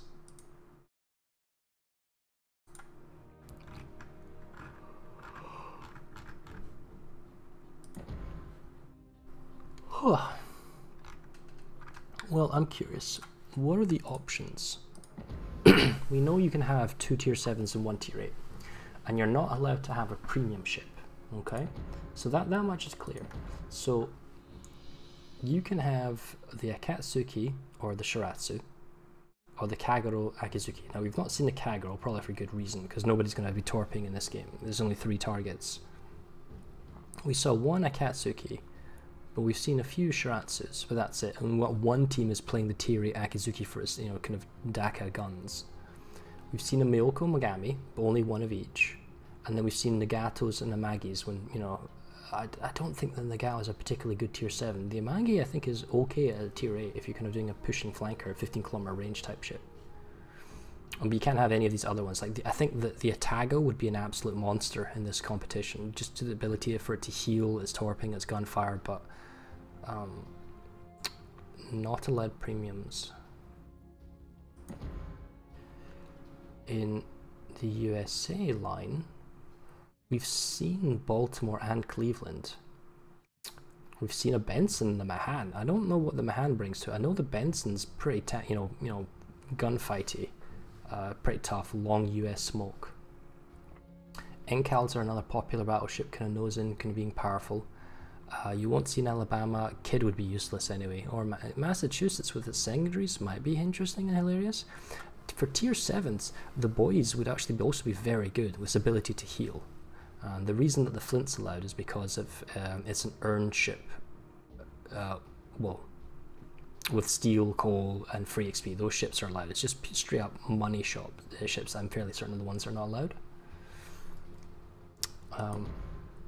For the Russians, we did see Ashores. Not seen a Chapayev, but that would be to sacrifice your tier 8 for a long-range radar. I think the American ones were closer, would probably be better, which is why we're seeing them. No Minsks or Kiev or Ognovois. It's just the detection range is too bad, and apparently they're just not great. Kutuzov would be interesting if it was allowed, but it's not. We don't see Leningrad or any of this because they're premiums. The Germans, I wonder why it is that for the Z23 or the MAS, why is it that the Jervis is much better for in the MAS? Now I'm not 100% knowledgeable when it comes to the destroyer lines, but I'm just going to assume that the mass has got the worst detection. You know, it doesn't matter about the long-range hydro, it's about getting in. The gun capability isn't as good as the British, you know, destroyer is, especially with its single-release torps. We've seen actually I don't think we've seen a York, and we've definitely not seen a Hipper. We have seen Gneisenau's taking the tier 7 spot, allowing a tier 8 for other stuff, and we've seen a few Bismarcks, you know, for their secondary firepower coming in, and their hydro capability, but I'm fairly certain if you could have the Tirpitz, you would take it for its kind of brawling torp ability, just like the Gneisenau. Eugen would be interesting, because it has a heal, as a tier 8 cruiser. Doesn't have like a radar though. Yeah, it's debatable. The Fiji has a heal, and so does the Edinburgh. And the Edinburgh even has a radar, but they're not HE, and nosing in, it's difficult to do damage with the armor piercing. So we've seen a Jervis, no lightning, so I'm guessing the Jervis does the job good enough, and there isn't enough of a power jump to get the lightning to work at tier 8.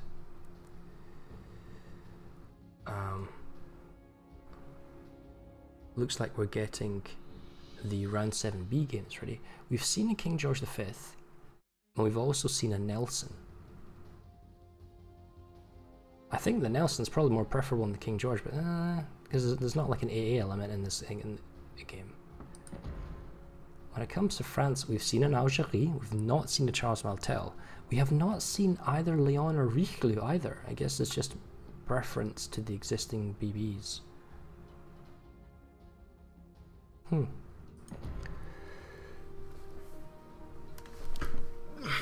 Oh, we have our host, Naga. Gadash Mada, very popular, only with deep water torps though.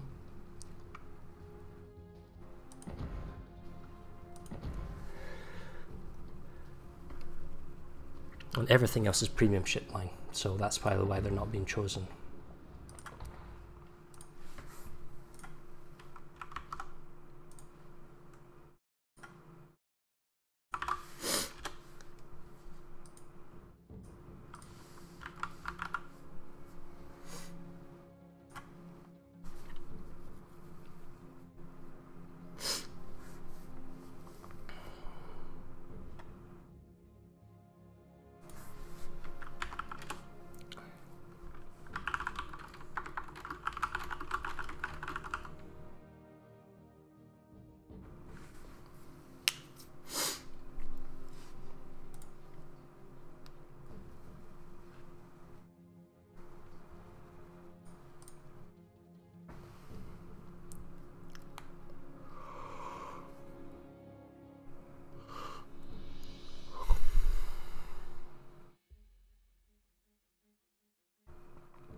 I think they're waiting for the host to assign people.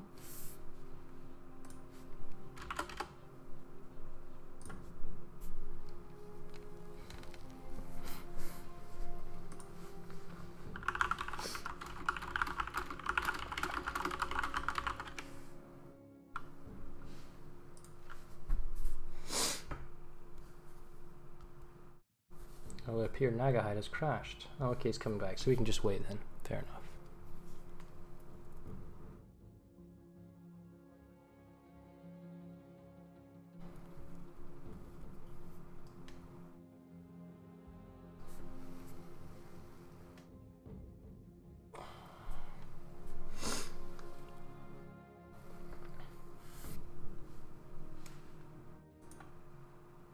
Well, while that's going on,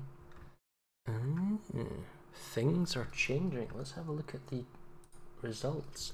So Rain is still waiting for their result though. Rain versus PNTS hasn't come in, so that's why they could jump back up. Or it could be all to play for. I mean, it's so close, this top spots.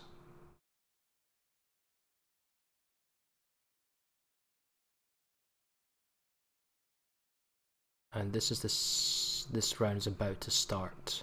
Yeah. And we're watching, that's a very good question. Who are we watching playing? We are watching Oyman versus Pradis or something.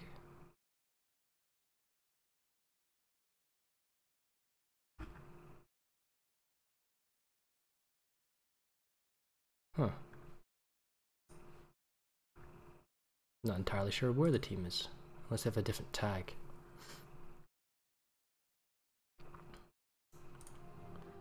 We'll come back to that in a moment. We're about to start.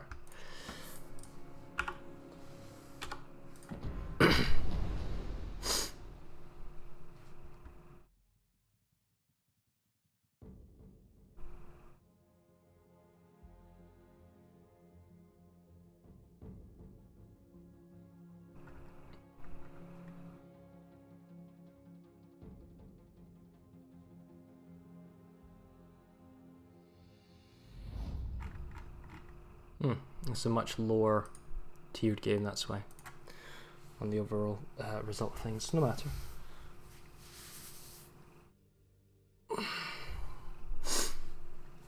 So, we have Nagato, Flint, and Akizuki. So, second team that we've seen using the Akizuki with a Flint combination, and also choosing to go Nagato. Interesting. Some people that tiered to go tier 7 in that combination of Flint Aki have gone Gneisenau now. So they've gone Nagato. And opposing them, we have Gadajmada, Miyoko, and Amagi. Interesting that we've seen the opposing team before.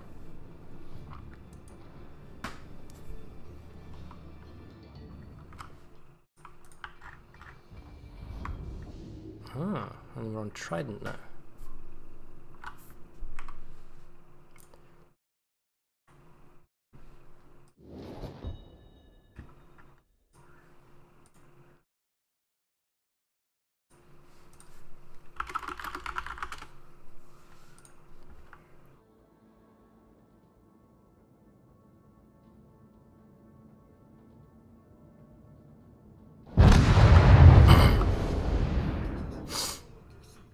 So,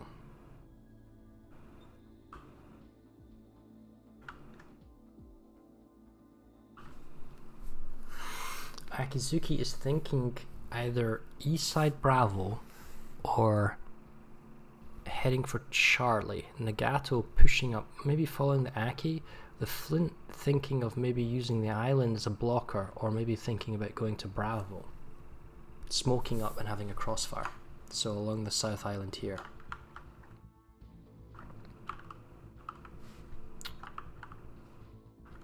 So if he gets into this corner here, you can smoke up, you can fire with any type of sights in this general direction, and he kind of has control and options to go A, B.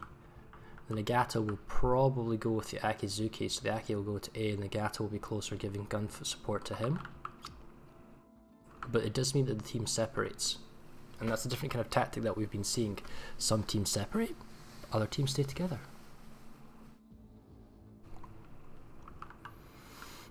Now Bravo is flipping, which means the Flint is running a dangerous risk. Yeah, and he dodges the Amagi's AP shots, but he is forced to smoke because he's caught in the open, and that means he has to use his smoke. And he could rush it, you know, could wait for another salvo shot, or he could rush the island. But you know, Flint's a squishy light cruiser.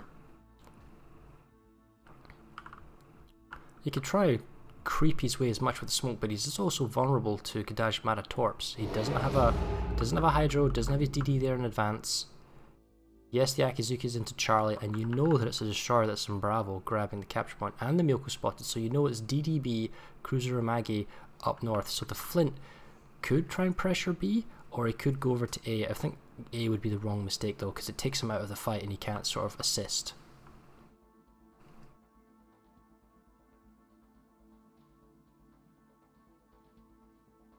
Yep, and here come the deep water torps, which we were aware of. Runs out, is now spotted again. He will need to make a turn left. That is the Mustang camel, ladies and gentlemen, so he has had a number of ranked ones. Dodges another set of AP shots from the Amagi, and now he makes his turn out. So he's safe from AP because of the salvo that already arrived. makes his turn. This is his most vulnerable spot. He's out of detection now, and he has the option to reverse in with his next smoke and then threaten the B cap. Now while that's going on, the Akizuki okay, I think I'm slowly losing my voice here. Has got himself Charlie. He has got the spotting advantage on the Miyoko. Now where has the Gadash Mada gone? That's the question. And the Nagato's taken a ton of damage. I mean, there's a BB advantage from the Amagi and the Nagato, so the Amagi will bully the Nagato. Plus the Miyoko's able to fire on the Nagato, and here comes the problem we spoke about. In an effort to get out of a cap point advantage, the Flint is going for Alpha, not for Bravo. Personally, I would like to see him play safe and then maybe assist, because right now he can't help with the Gadash Mada fight. Yes, he's going to grab A, and yes, they'll grab a point advantage, but at what health cost? I mean, if they get away with it with the Nagato escaping relatively high health and the Akizuki not being punished by, being seen, then okay, that's not fine, but, acceptable. Personally, I would have had the Flint stay here and maybe reverse with his own smoke cloud, give his gunfire into the DD if spotted by your Akizuki. Now what does he do? Does the Flint... Because the Flint rotates around the corner, he has nowhere to escape. The island is blocking his escape. He could rush for this island, but I mean the Amagi's right there pushing in on him. I guess he could nose forward and shoot him in this direction. That could work as soon as he guarantees the alpha cap. And the Akizuki's rotated around to grab Bravo, and see the Gadash Mada's rotated around to get Charlie. So it's still a 2-to-1 advantage. Fair enough. Akizuki's staying stealth. The Flint is smoked up because the Amagi's been spotted by the Akizuki, so he can now lay in a couple of good shots. And the Nagato, probably don't want him staying to fight C. I probably want him turning around and then running at that angle away so he can see into the B and C. Because right now I feel that he's too far away to be meaningful in the fight. Okay, so Charlie goes for the enemy team.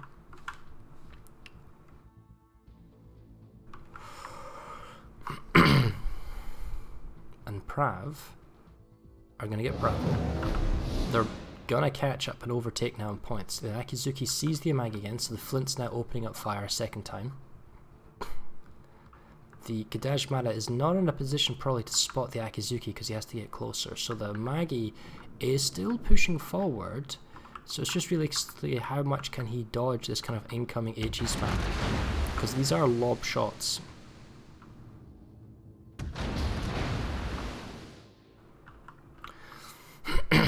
I think it's the Amagi that's pushing up first and aggressive. If the Akizuki needs to, it can smoke up as well. And the fact is when the Flint smoke runs out, the Flint can then just spot the Amagi and then the Akizuki can smoke up and fire on the Amagi. And you see the Nagato's turned around and coming back closer. He's also opening up fire on the enemy Amagi. I mean, this is the crunch point of the game. What does the Miyoko and the Gadash Mada do? And the Amagi's got himself in a position where he can't easily escape. And he's almost committed to keep pushing. Okay, so open fire and go after the Nagato. So the Gadash Mada is spotting the Nagato and is hunting him. The Nagato's in this awkward broadside slot and then he gets a huge hit down to 8k, and now the Gadash Mada can just dack it into him. Although he has smoked up, so I wonder if he sacrificed the only scout. And the Nagato's come back into the battle, chosen to open up fire, and he's been punished for it. This is a misplay by Fasi. He didn't need to do that. His teammate, the Flint and the Akizuki, were doing a good job at kind of harassing the Amagi and burning off health pool to try and catch up to the Nagato, but now he doesn't know where the Miyoko was, didn't know where the DD was, and he's basically been farmed.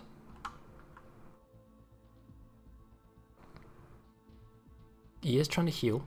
The fires are kind of working on him. That was enough. Miyoko had a good shot there. Now it's very difficult because there isn't like this sort of big hitter that you have to be aware of. The Miyoko can play more aggressively. He doesn't have to worry about incoming massive AP citadels. Gadash Mada can move up, although I don't think he can fight the Akizuki. Oh, and the Flint just takes a huge citadel to the nose as well against the Amagi, and that's it because he doesn't have a smoke. And he's well, maybe he tried to go stealth, but trying to open up fire now is kind of suicide, especially since it's him that's spotting the Amagi. thing is, if he smokes up and he moves forward to try and get an aim on the Miyoko, the problem is the Amagi will go stealth. Here's another AP shot that might even kill him off, and the Akizuki's not going to be doing any spotting.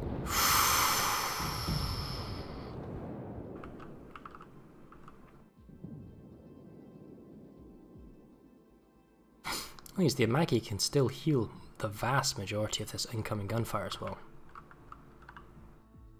And the Aki can't afford to fire on the Miyoko either, because he doesn't have his battleship spotting the Miyoko, allowing him to smoke up in gun duels. So, okay, now he has no other option. He can't allow them to grab the B cap. And this thing gives the Garage Mada, oh, you're here, and now I'm going to fire on you. Possibly even for his own smoke. And the Miyoko's going to return fire. He's got far more deadly guns. He's just at line of sight on the island until Aki kind of comes around the corner. Yeah, so he's just going ever so slightly forward so he can't be seen because he's using the islands as a vision blocker. And he's just paid a ton of health to not do a great deal. I mean, yes, he stalled the B cap, but I think this is possibly hurts. Yeah, that's another 1,000 health.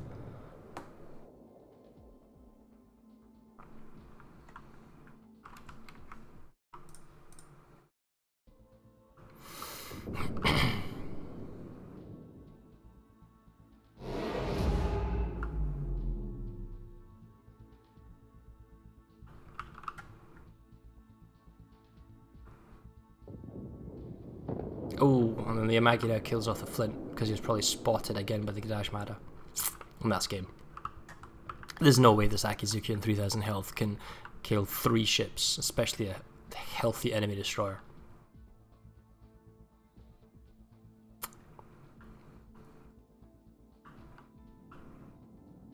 Oh, another Citadel. Wow.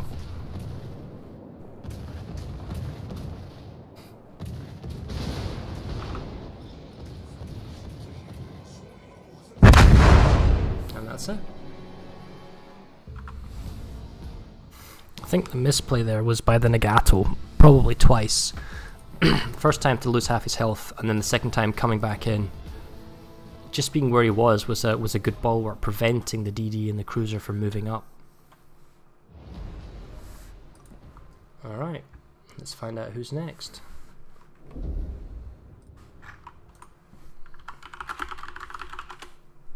I assume round 8 is the final round, and we have the last 2 teams up. No streamers for AA, you can start now. Oh, so AA has gone without us because they're trying to finish on time or something. I see. Oh, okay. Oh, look, we got a crate. Resources.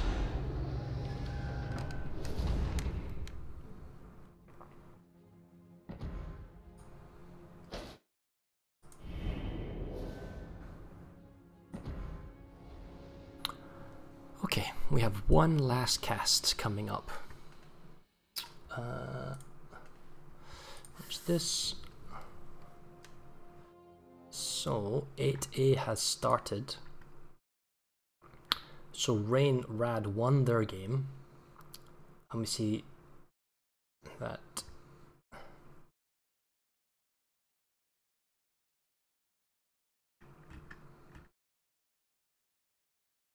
I'm just looking at the general scores, and for B, refresh, so their results are now coming in. We Break for Nobody are also in top spot. They're probably playing against one down here.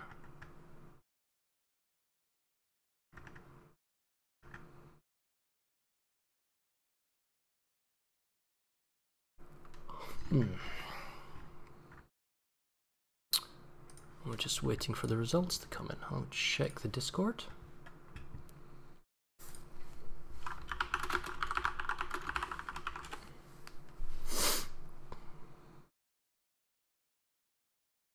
I'm asking for an ETA on the start.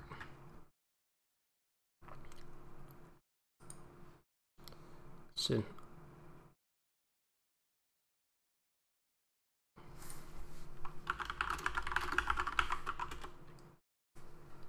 I'm just making sure it's the last game.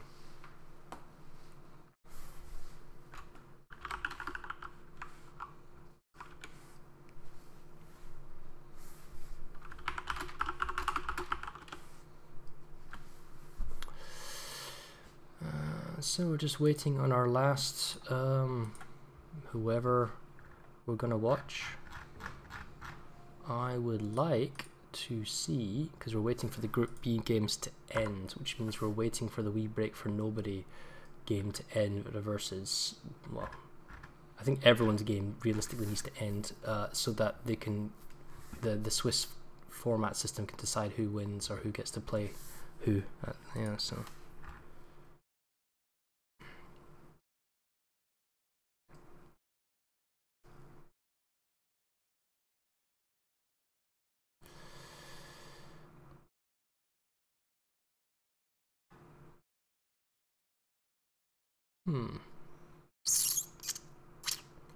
Still having a look. Streamers hidden. Okay. Well, how is everyone else doing? Oh, well, they have a game. That's cool.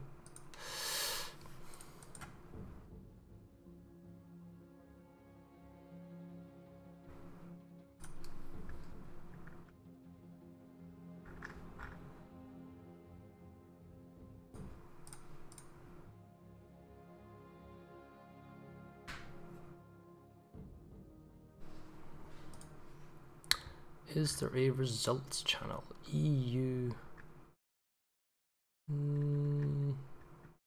Not really.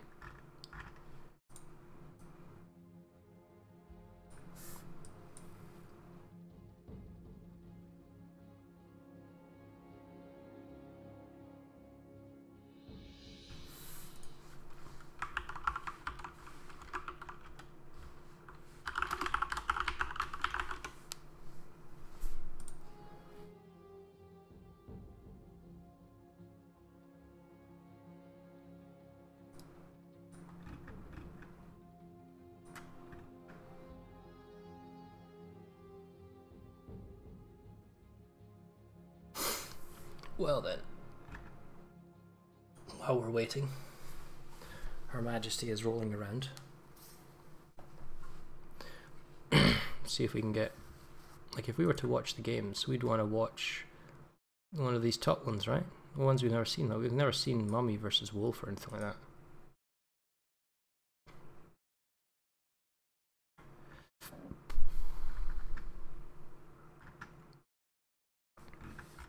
We're not going to see the A games, unfortunately.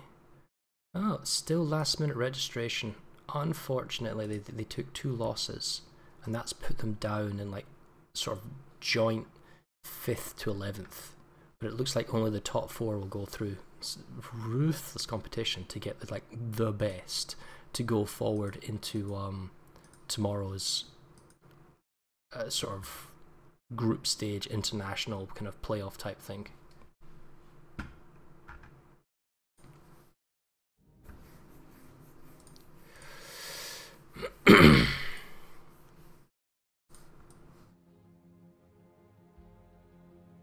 No, I said I'd finish this, so I guess we'll just wait and finish it off.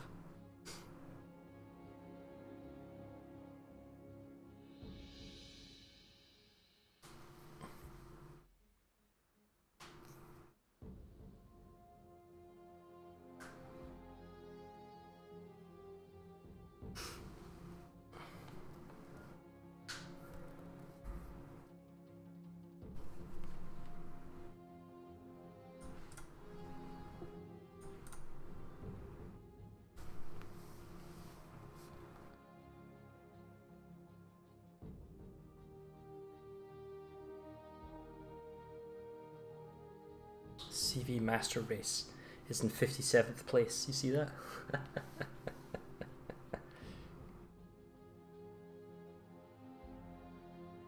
And there's a whole bunch of did not turn ups.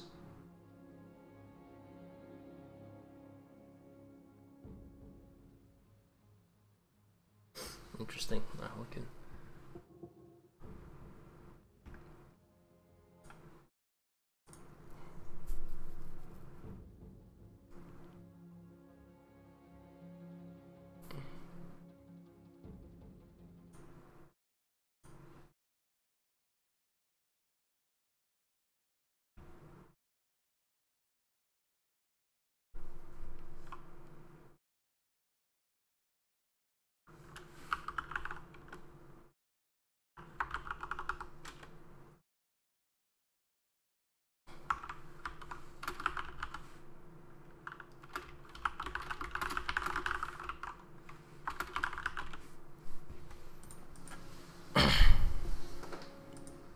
Wait, have the other ones stopped watching?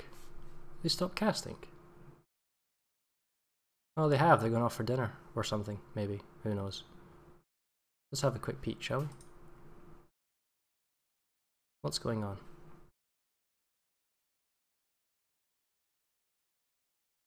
Oh, hour and a half. Same with these guys.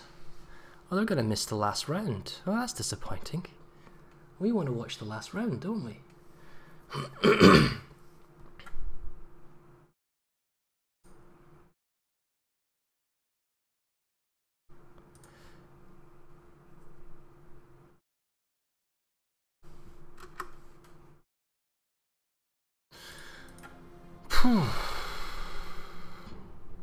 So is A fully finished? Are they also slacking? I think they are, aren't they? Or maybe he's playing something else. No, they're slacking as well. Hour 27. So that they're coming back. They're going to do NA casting. I'm not doing NA casting. I want to have dinner and like chill, do other stuff. I'll watch the EU stuff though. Huh. Fair enough. Well, if no one else is going to do it, I guess I'll cover the last game. Possible. You just need to wait for our current setup to finish, right?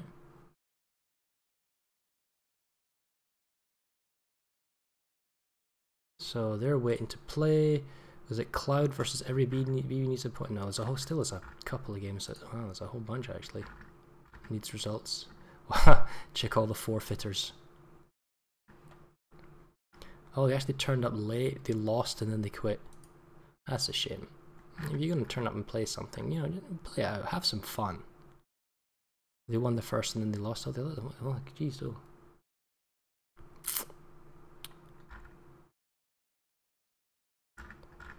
And then it gets the kind of more serious end of it all. How do they dictate?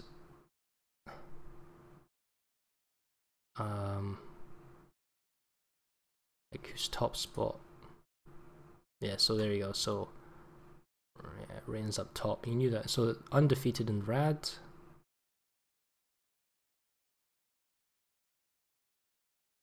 Huh, Cloud and there. So yeah, there's a few more to come in, I guess.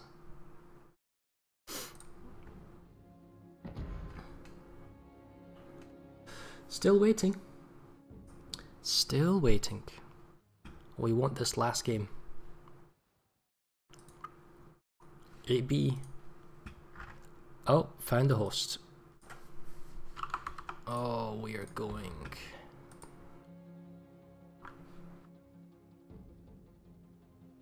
Oh, he's restarting his client.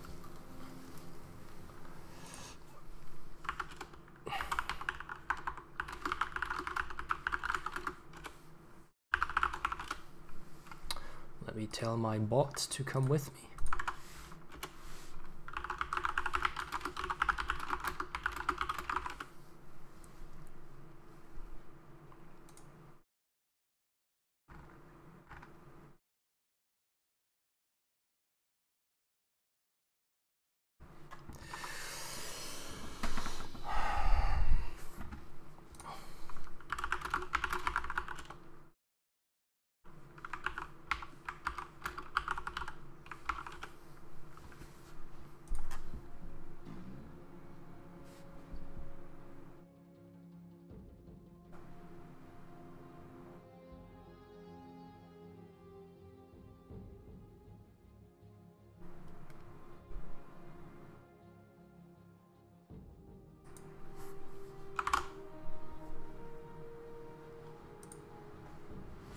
So this guy's the host and we're waiting for him to start.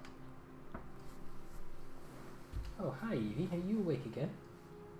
Well, I'm almost finished. And then we can do a little walk and have a bit of fun.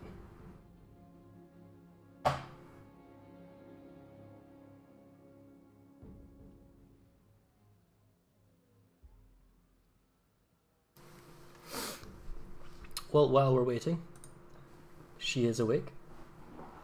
Whoop! Did you slip off? Up you come. Up you come. There you go. Oh, you found the apples. You found the apples. Oh, there you go. Try not to slip off this time, okay?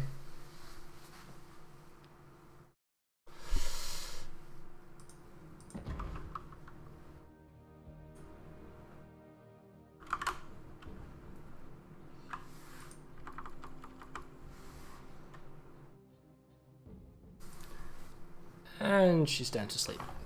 Cool dog. More rest. All good.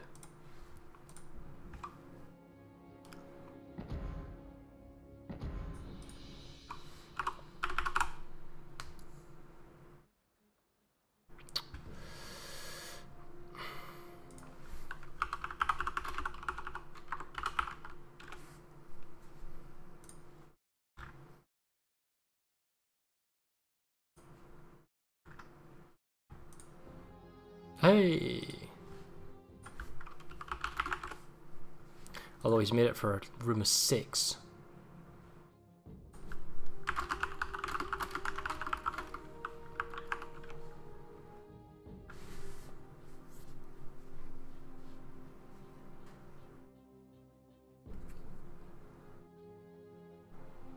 I have no idea who the teams are. Oh! Was I kicked?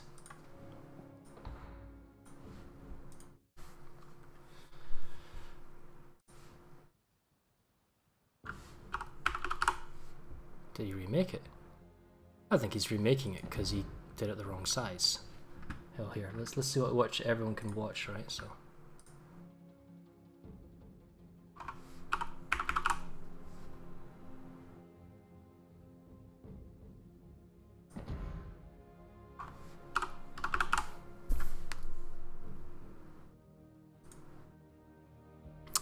Oh, it's Mummy and Naffy, okay.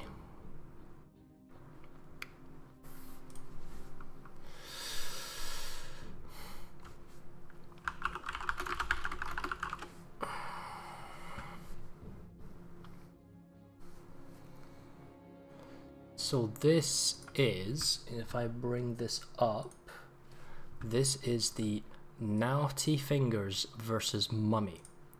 And it's a fairly important game because if you're playing for top 4, you guarantee yourself a game in the finals tomorrow, you know, the group stages. Whereas if you lose this, you'll drop down into the 6th and below bracket. So it is actually an incredibly important game. Both teams need to win this to guarantee that they advance.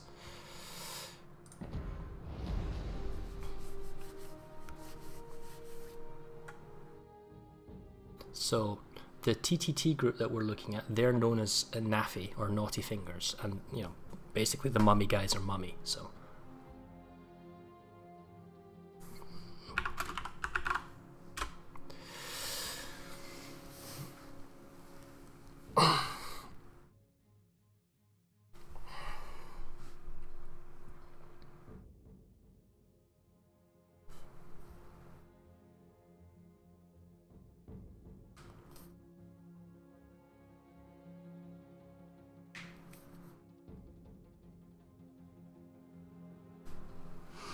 waiting on the last guy, and we can go.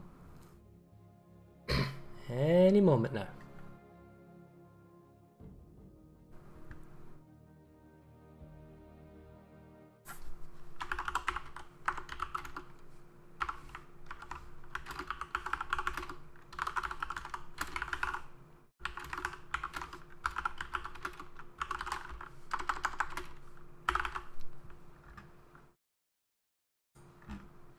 Oh, and we started.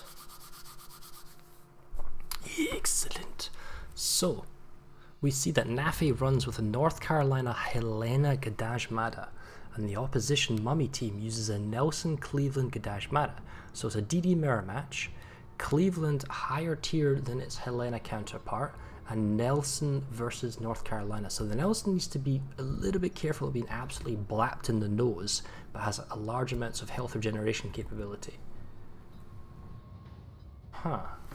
Okay, so it's going to come down to whether or not, well, there's a certain position element, but the fact is the Cleveland on the Mummy team is going to give them a chance here.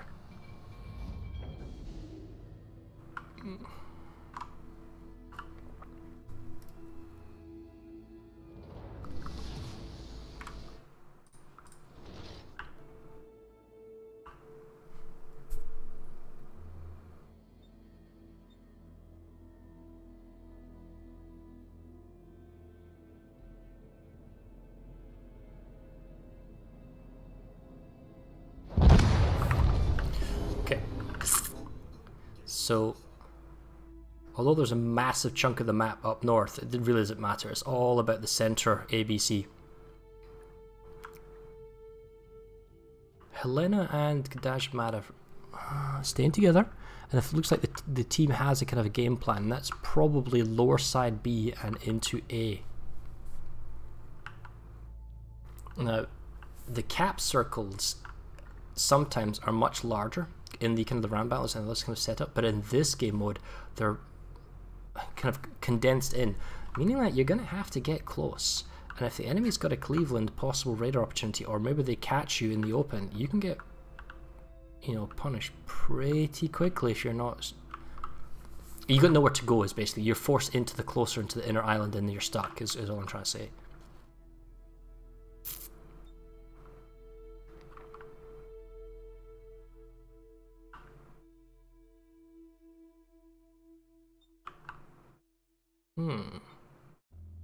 So these are RPF clicks. There'll be captain skills basically telling them like, hey, they're in this direction. And interesting enough, the smoke gives it away.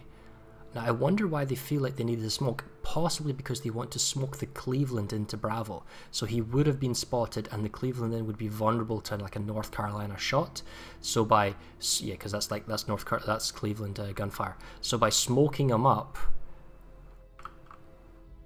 and then what? Is this a radar? Oh, Cyclone! Hello. 5 minutes until chaos. So the Cleveland is smoked in, so that's a smoke trail from the Gdash Mada. Maybe the battleship is with them, to be seen. But the interesting point is Charlie is just in the back, so by dominating B, it depends how how they position themselves. It may allow the destroyer then to race over to Charlie, grab it, because the capture points are so close to each other, and then double back, and that gives them cap control, at least in the time being.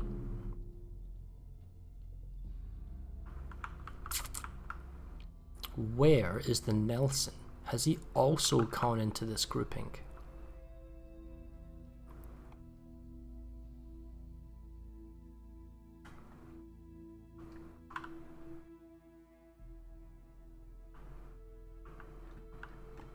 Okay, so Cleveland briefly spotted the opportunity shot coming in from the Helena. Ooh.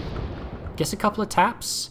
Encal was thinking about it. Hello, there's the Nelson. Nelson? Oh, it's the Nelson who's keeping himself out of like getting too closely entangled.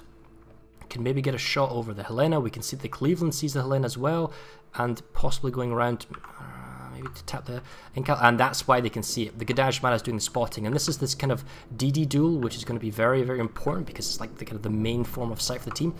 But Helena can add its gunfire against the yeah, there you go. That's a big chunk of health. It's 5,000 health lead now for the TTT destroyer. Even more, and Helena taking more shots. The issue is, can the Cleveland, you know, most of his shots are going into the rocks. Now he's, okay, so the Mummy's destroyers force the smoke and kind of back off. I mean, they've pushed away TTT from pushing in at the moment into the central B cap. The Nelson, I'm guessing, will rotate round, will get Charlie, but he needs to get in a position where he can use his gunfire. And the Cleveland hugging that island is, that's a forward motion. If the Helena can still see the Cleveland, which is possible from the Mada, you know, okay, now he goes into stealth. But the thing is, the Cleveland's kind of stuck is what I'm getting at. And the Encal is creeping up. Now he will be seen by the Nelson, and they'll see each other. That's some HE shots, but the Encal can Citadel the Nelson through the nose. As of it being higher tier 8 and bigger caliber guns, or well, the same caliber guns, but you get what I'm trying to say, the armor protection scheme. Oh, but he opts to return fire with high explosive instead. That's interesting. Well, the Nelson's going to laugh all day at high explosive shots. So the Bravo capture point is stalled. There is a slight lead for the red team. As soon as the, well, and actually that might not go anywhere because the Alpha's captured for the TTT team, and until Charlie's captured, TTT's going to catch up in points, and actually they're going to overtake as of right now. Yeah, and if the Encal firing on the Nelson, I don't think the Nelson will grab the cap. Oh, that missed. That missed. And he goes into stealth, so he will now go on to grab the Charlie. This Cleveland, I don't like his angling. It's basically a tier 8 Cleveland against a tier 7 Helena. The Cleveland should be absolutely dominating the Helena, but that is not the case. And if anything, the Garage Mara can fire on the Cleveland because he's out of position. He's not gunning at him. His guns can't all turn on the Garage Mara easily, and the Nelson's pushed back, and they can see where he is. So the Mara could honestly open fire on the Cleveland. Oh my goodness. What is going on here? He's going to beach himself again. Like... Okay, so this is an emergency smoke coming in by the Mara. Alright, he's in stealth. Is he on fire? That's a whole bunch of extra shots. Oh, but the Helena's now down to 4-2. You've got sight on him. He could possibly finish him off. Then the deep water torps are going to come in. The North Carolina's coming round the corner. Okay, so the Nelson helps get rid of the Helena. The North Carolina's coming round the corner. This is dangerous from the TT's point of view because the Gadaj Mara, if he sees him, because the might have hydro. Oh, here come the torps in the North Carolina. Ouch. Ouch in the extreme. He's trying to damage con that, and they're going to run away. Oh no, he's flooding. He's flooding. Oh, here comes the second set. Oh! Painful. Painful. I guess he felt like he had to push in. And that is it. That's why you don't want to push against these deep water torp Gadaj Maras, I suppose. And there's very little this destroyer can do. Yes, the Cleveland is low. And yes, the Gadaj Mara is kind of low. And theoretically possible, if he catches them, he could take them out one at a time. But not with the Nelson. The Nelson has just got too much health and firepower. And with high explosive, with all its guns, it will just blap the destroyer. I wonder if the North Carolina needed to make that push that aggressively, but maybe, I guess. So there's the Cleveland. What do you do?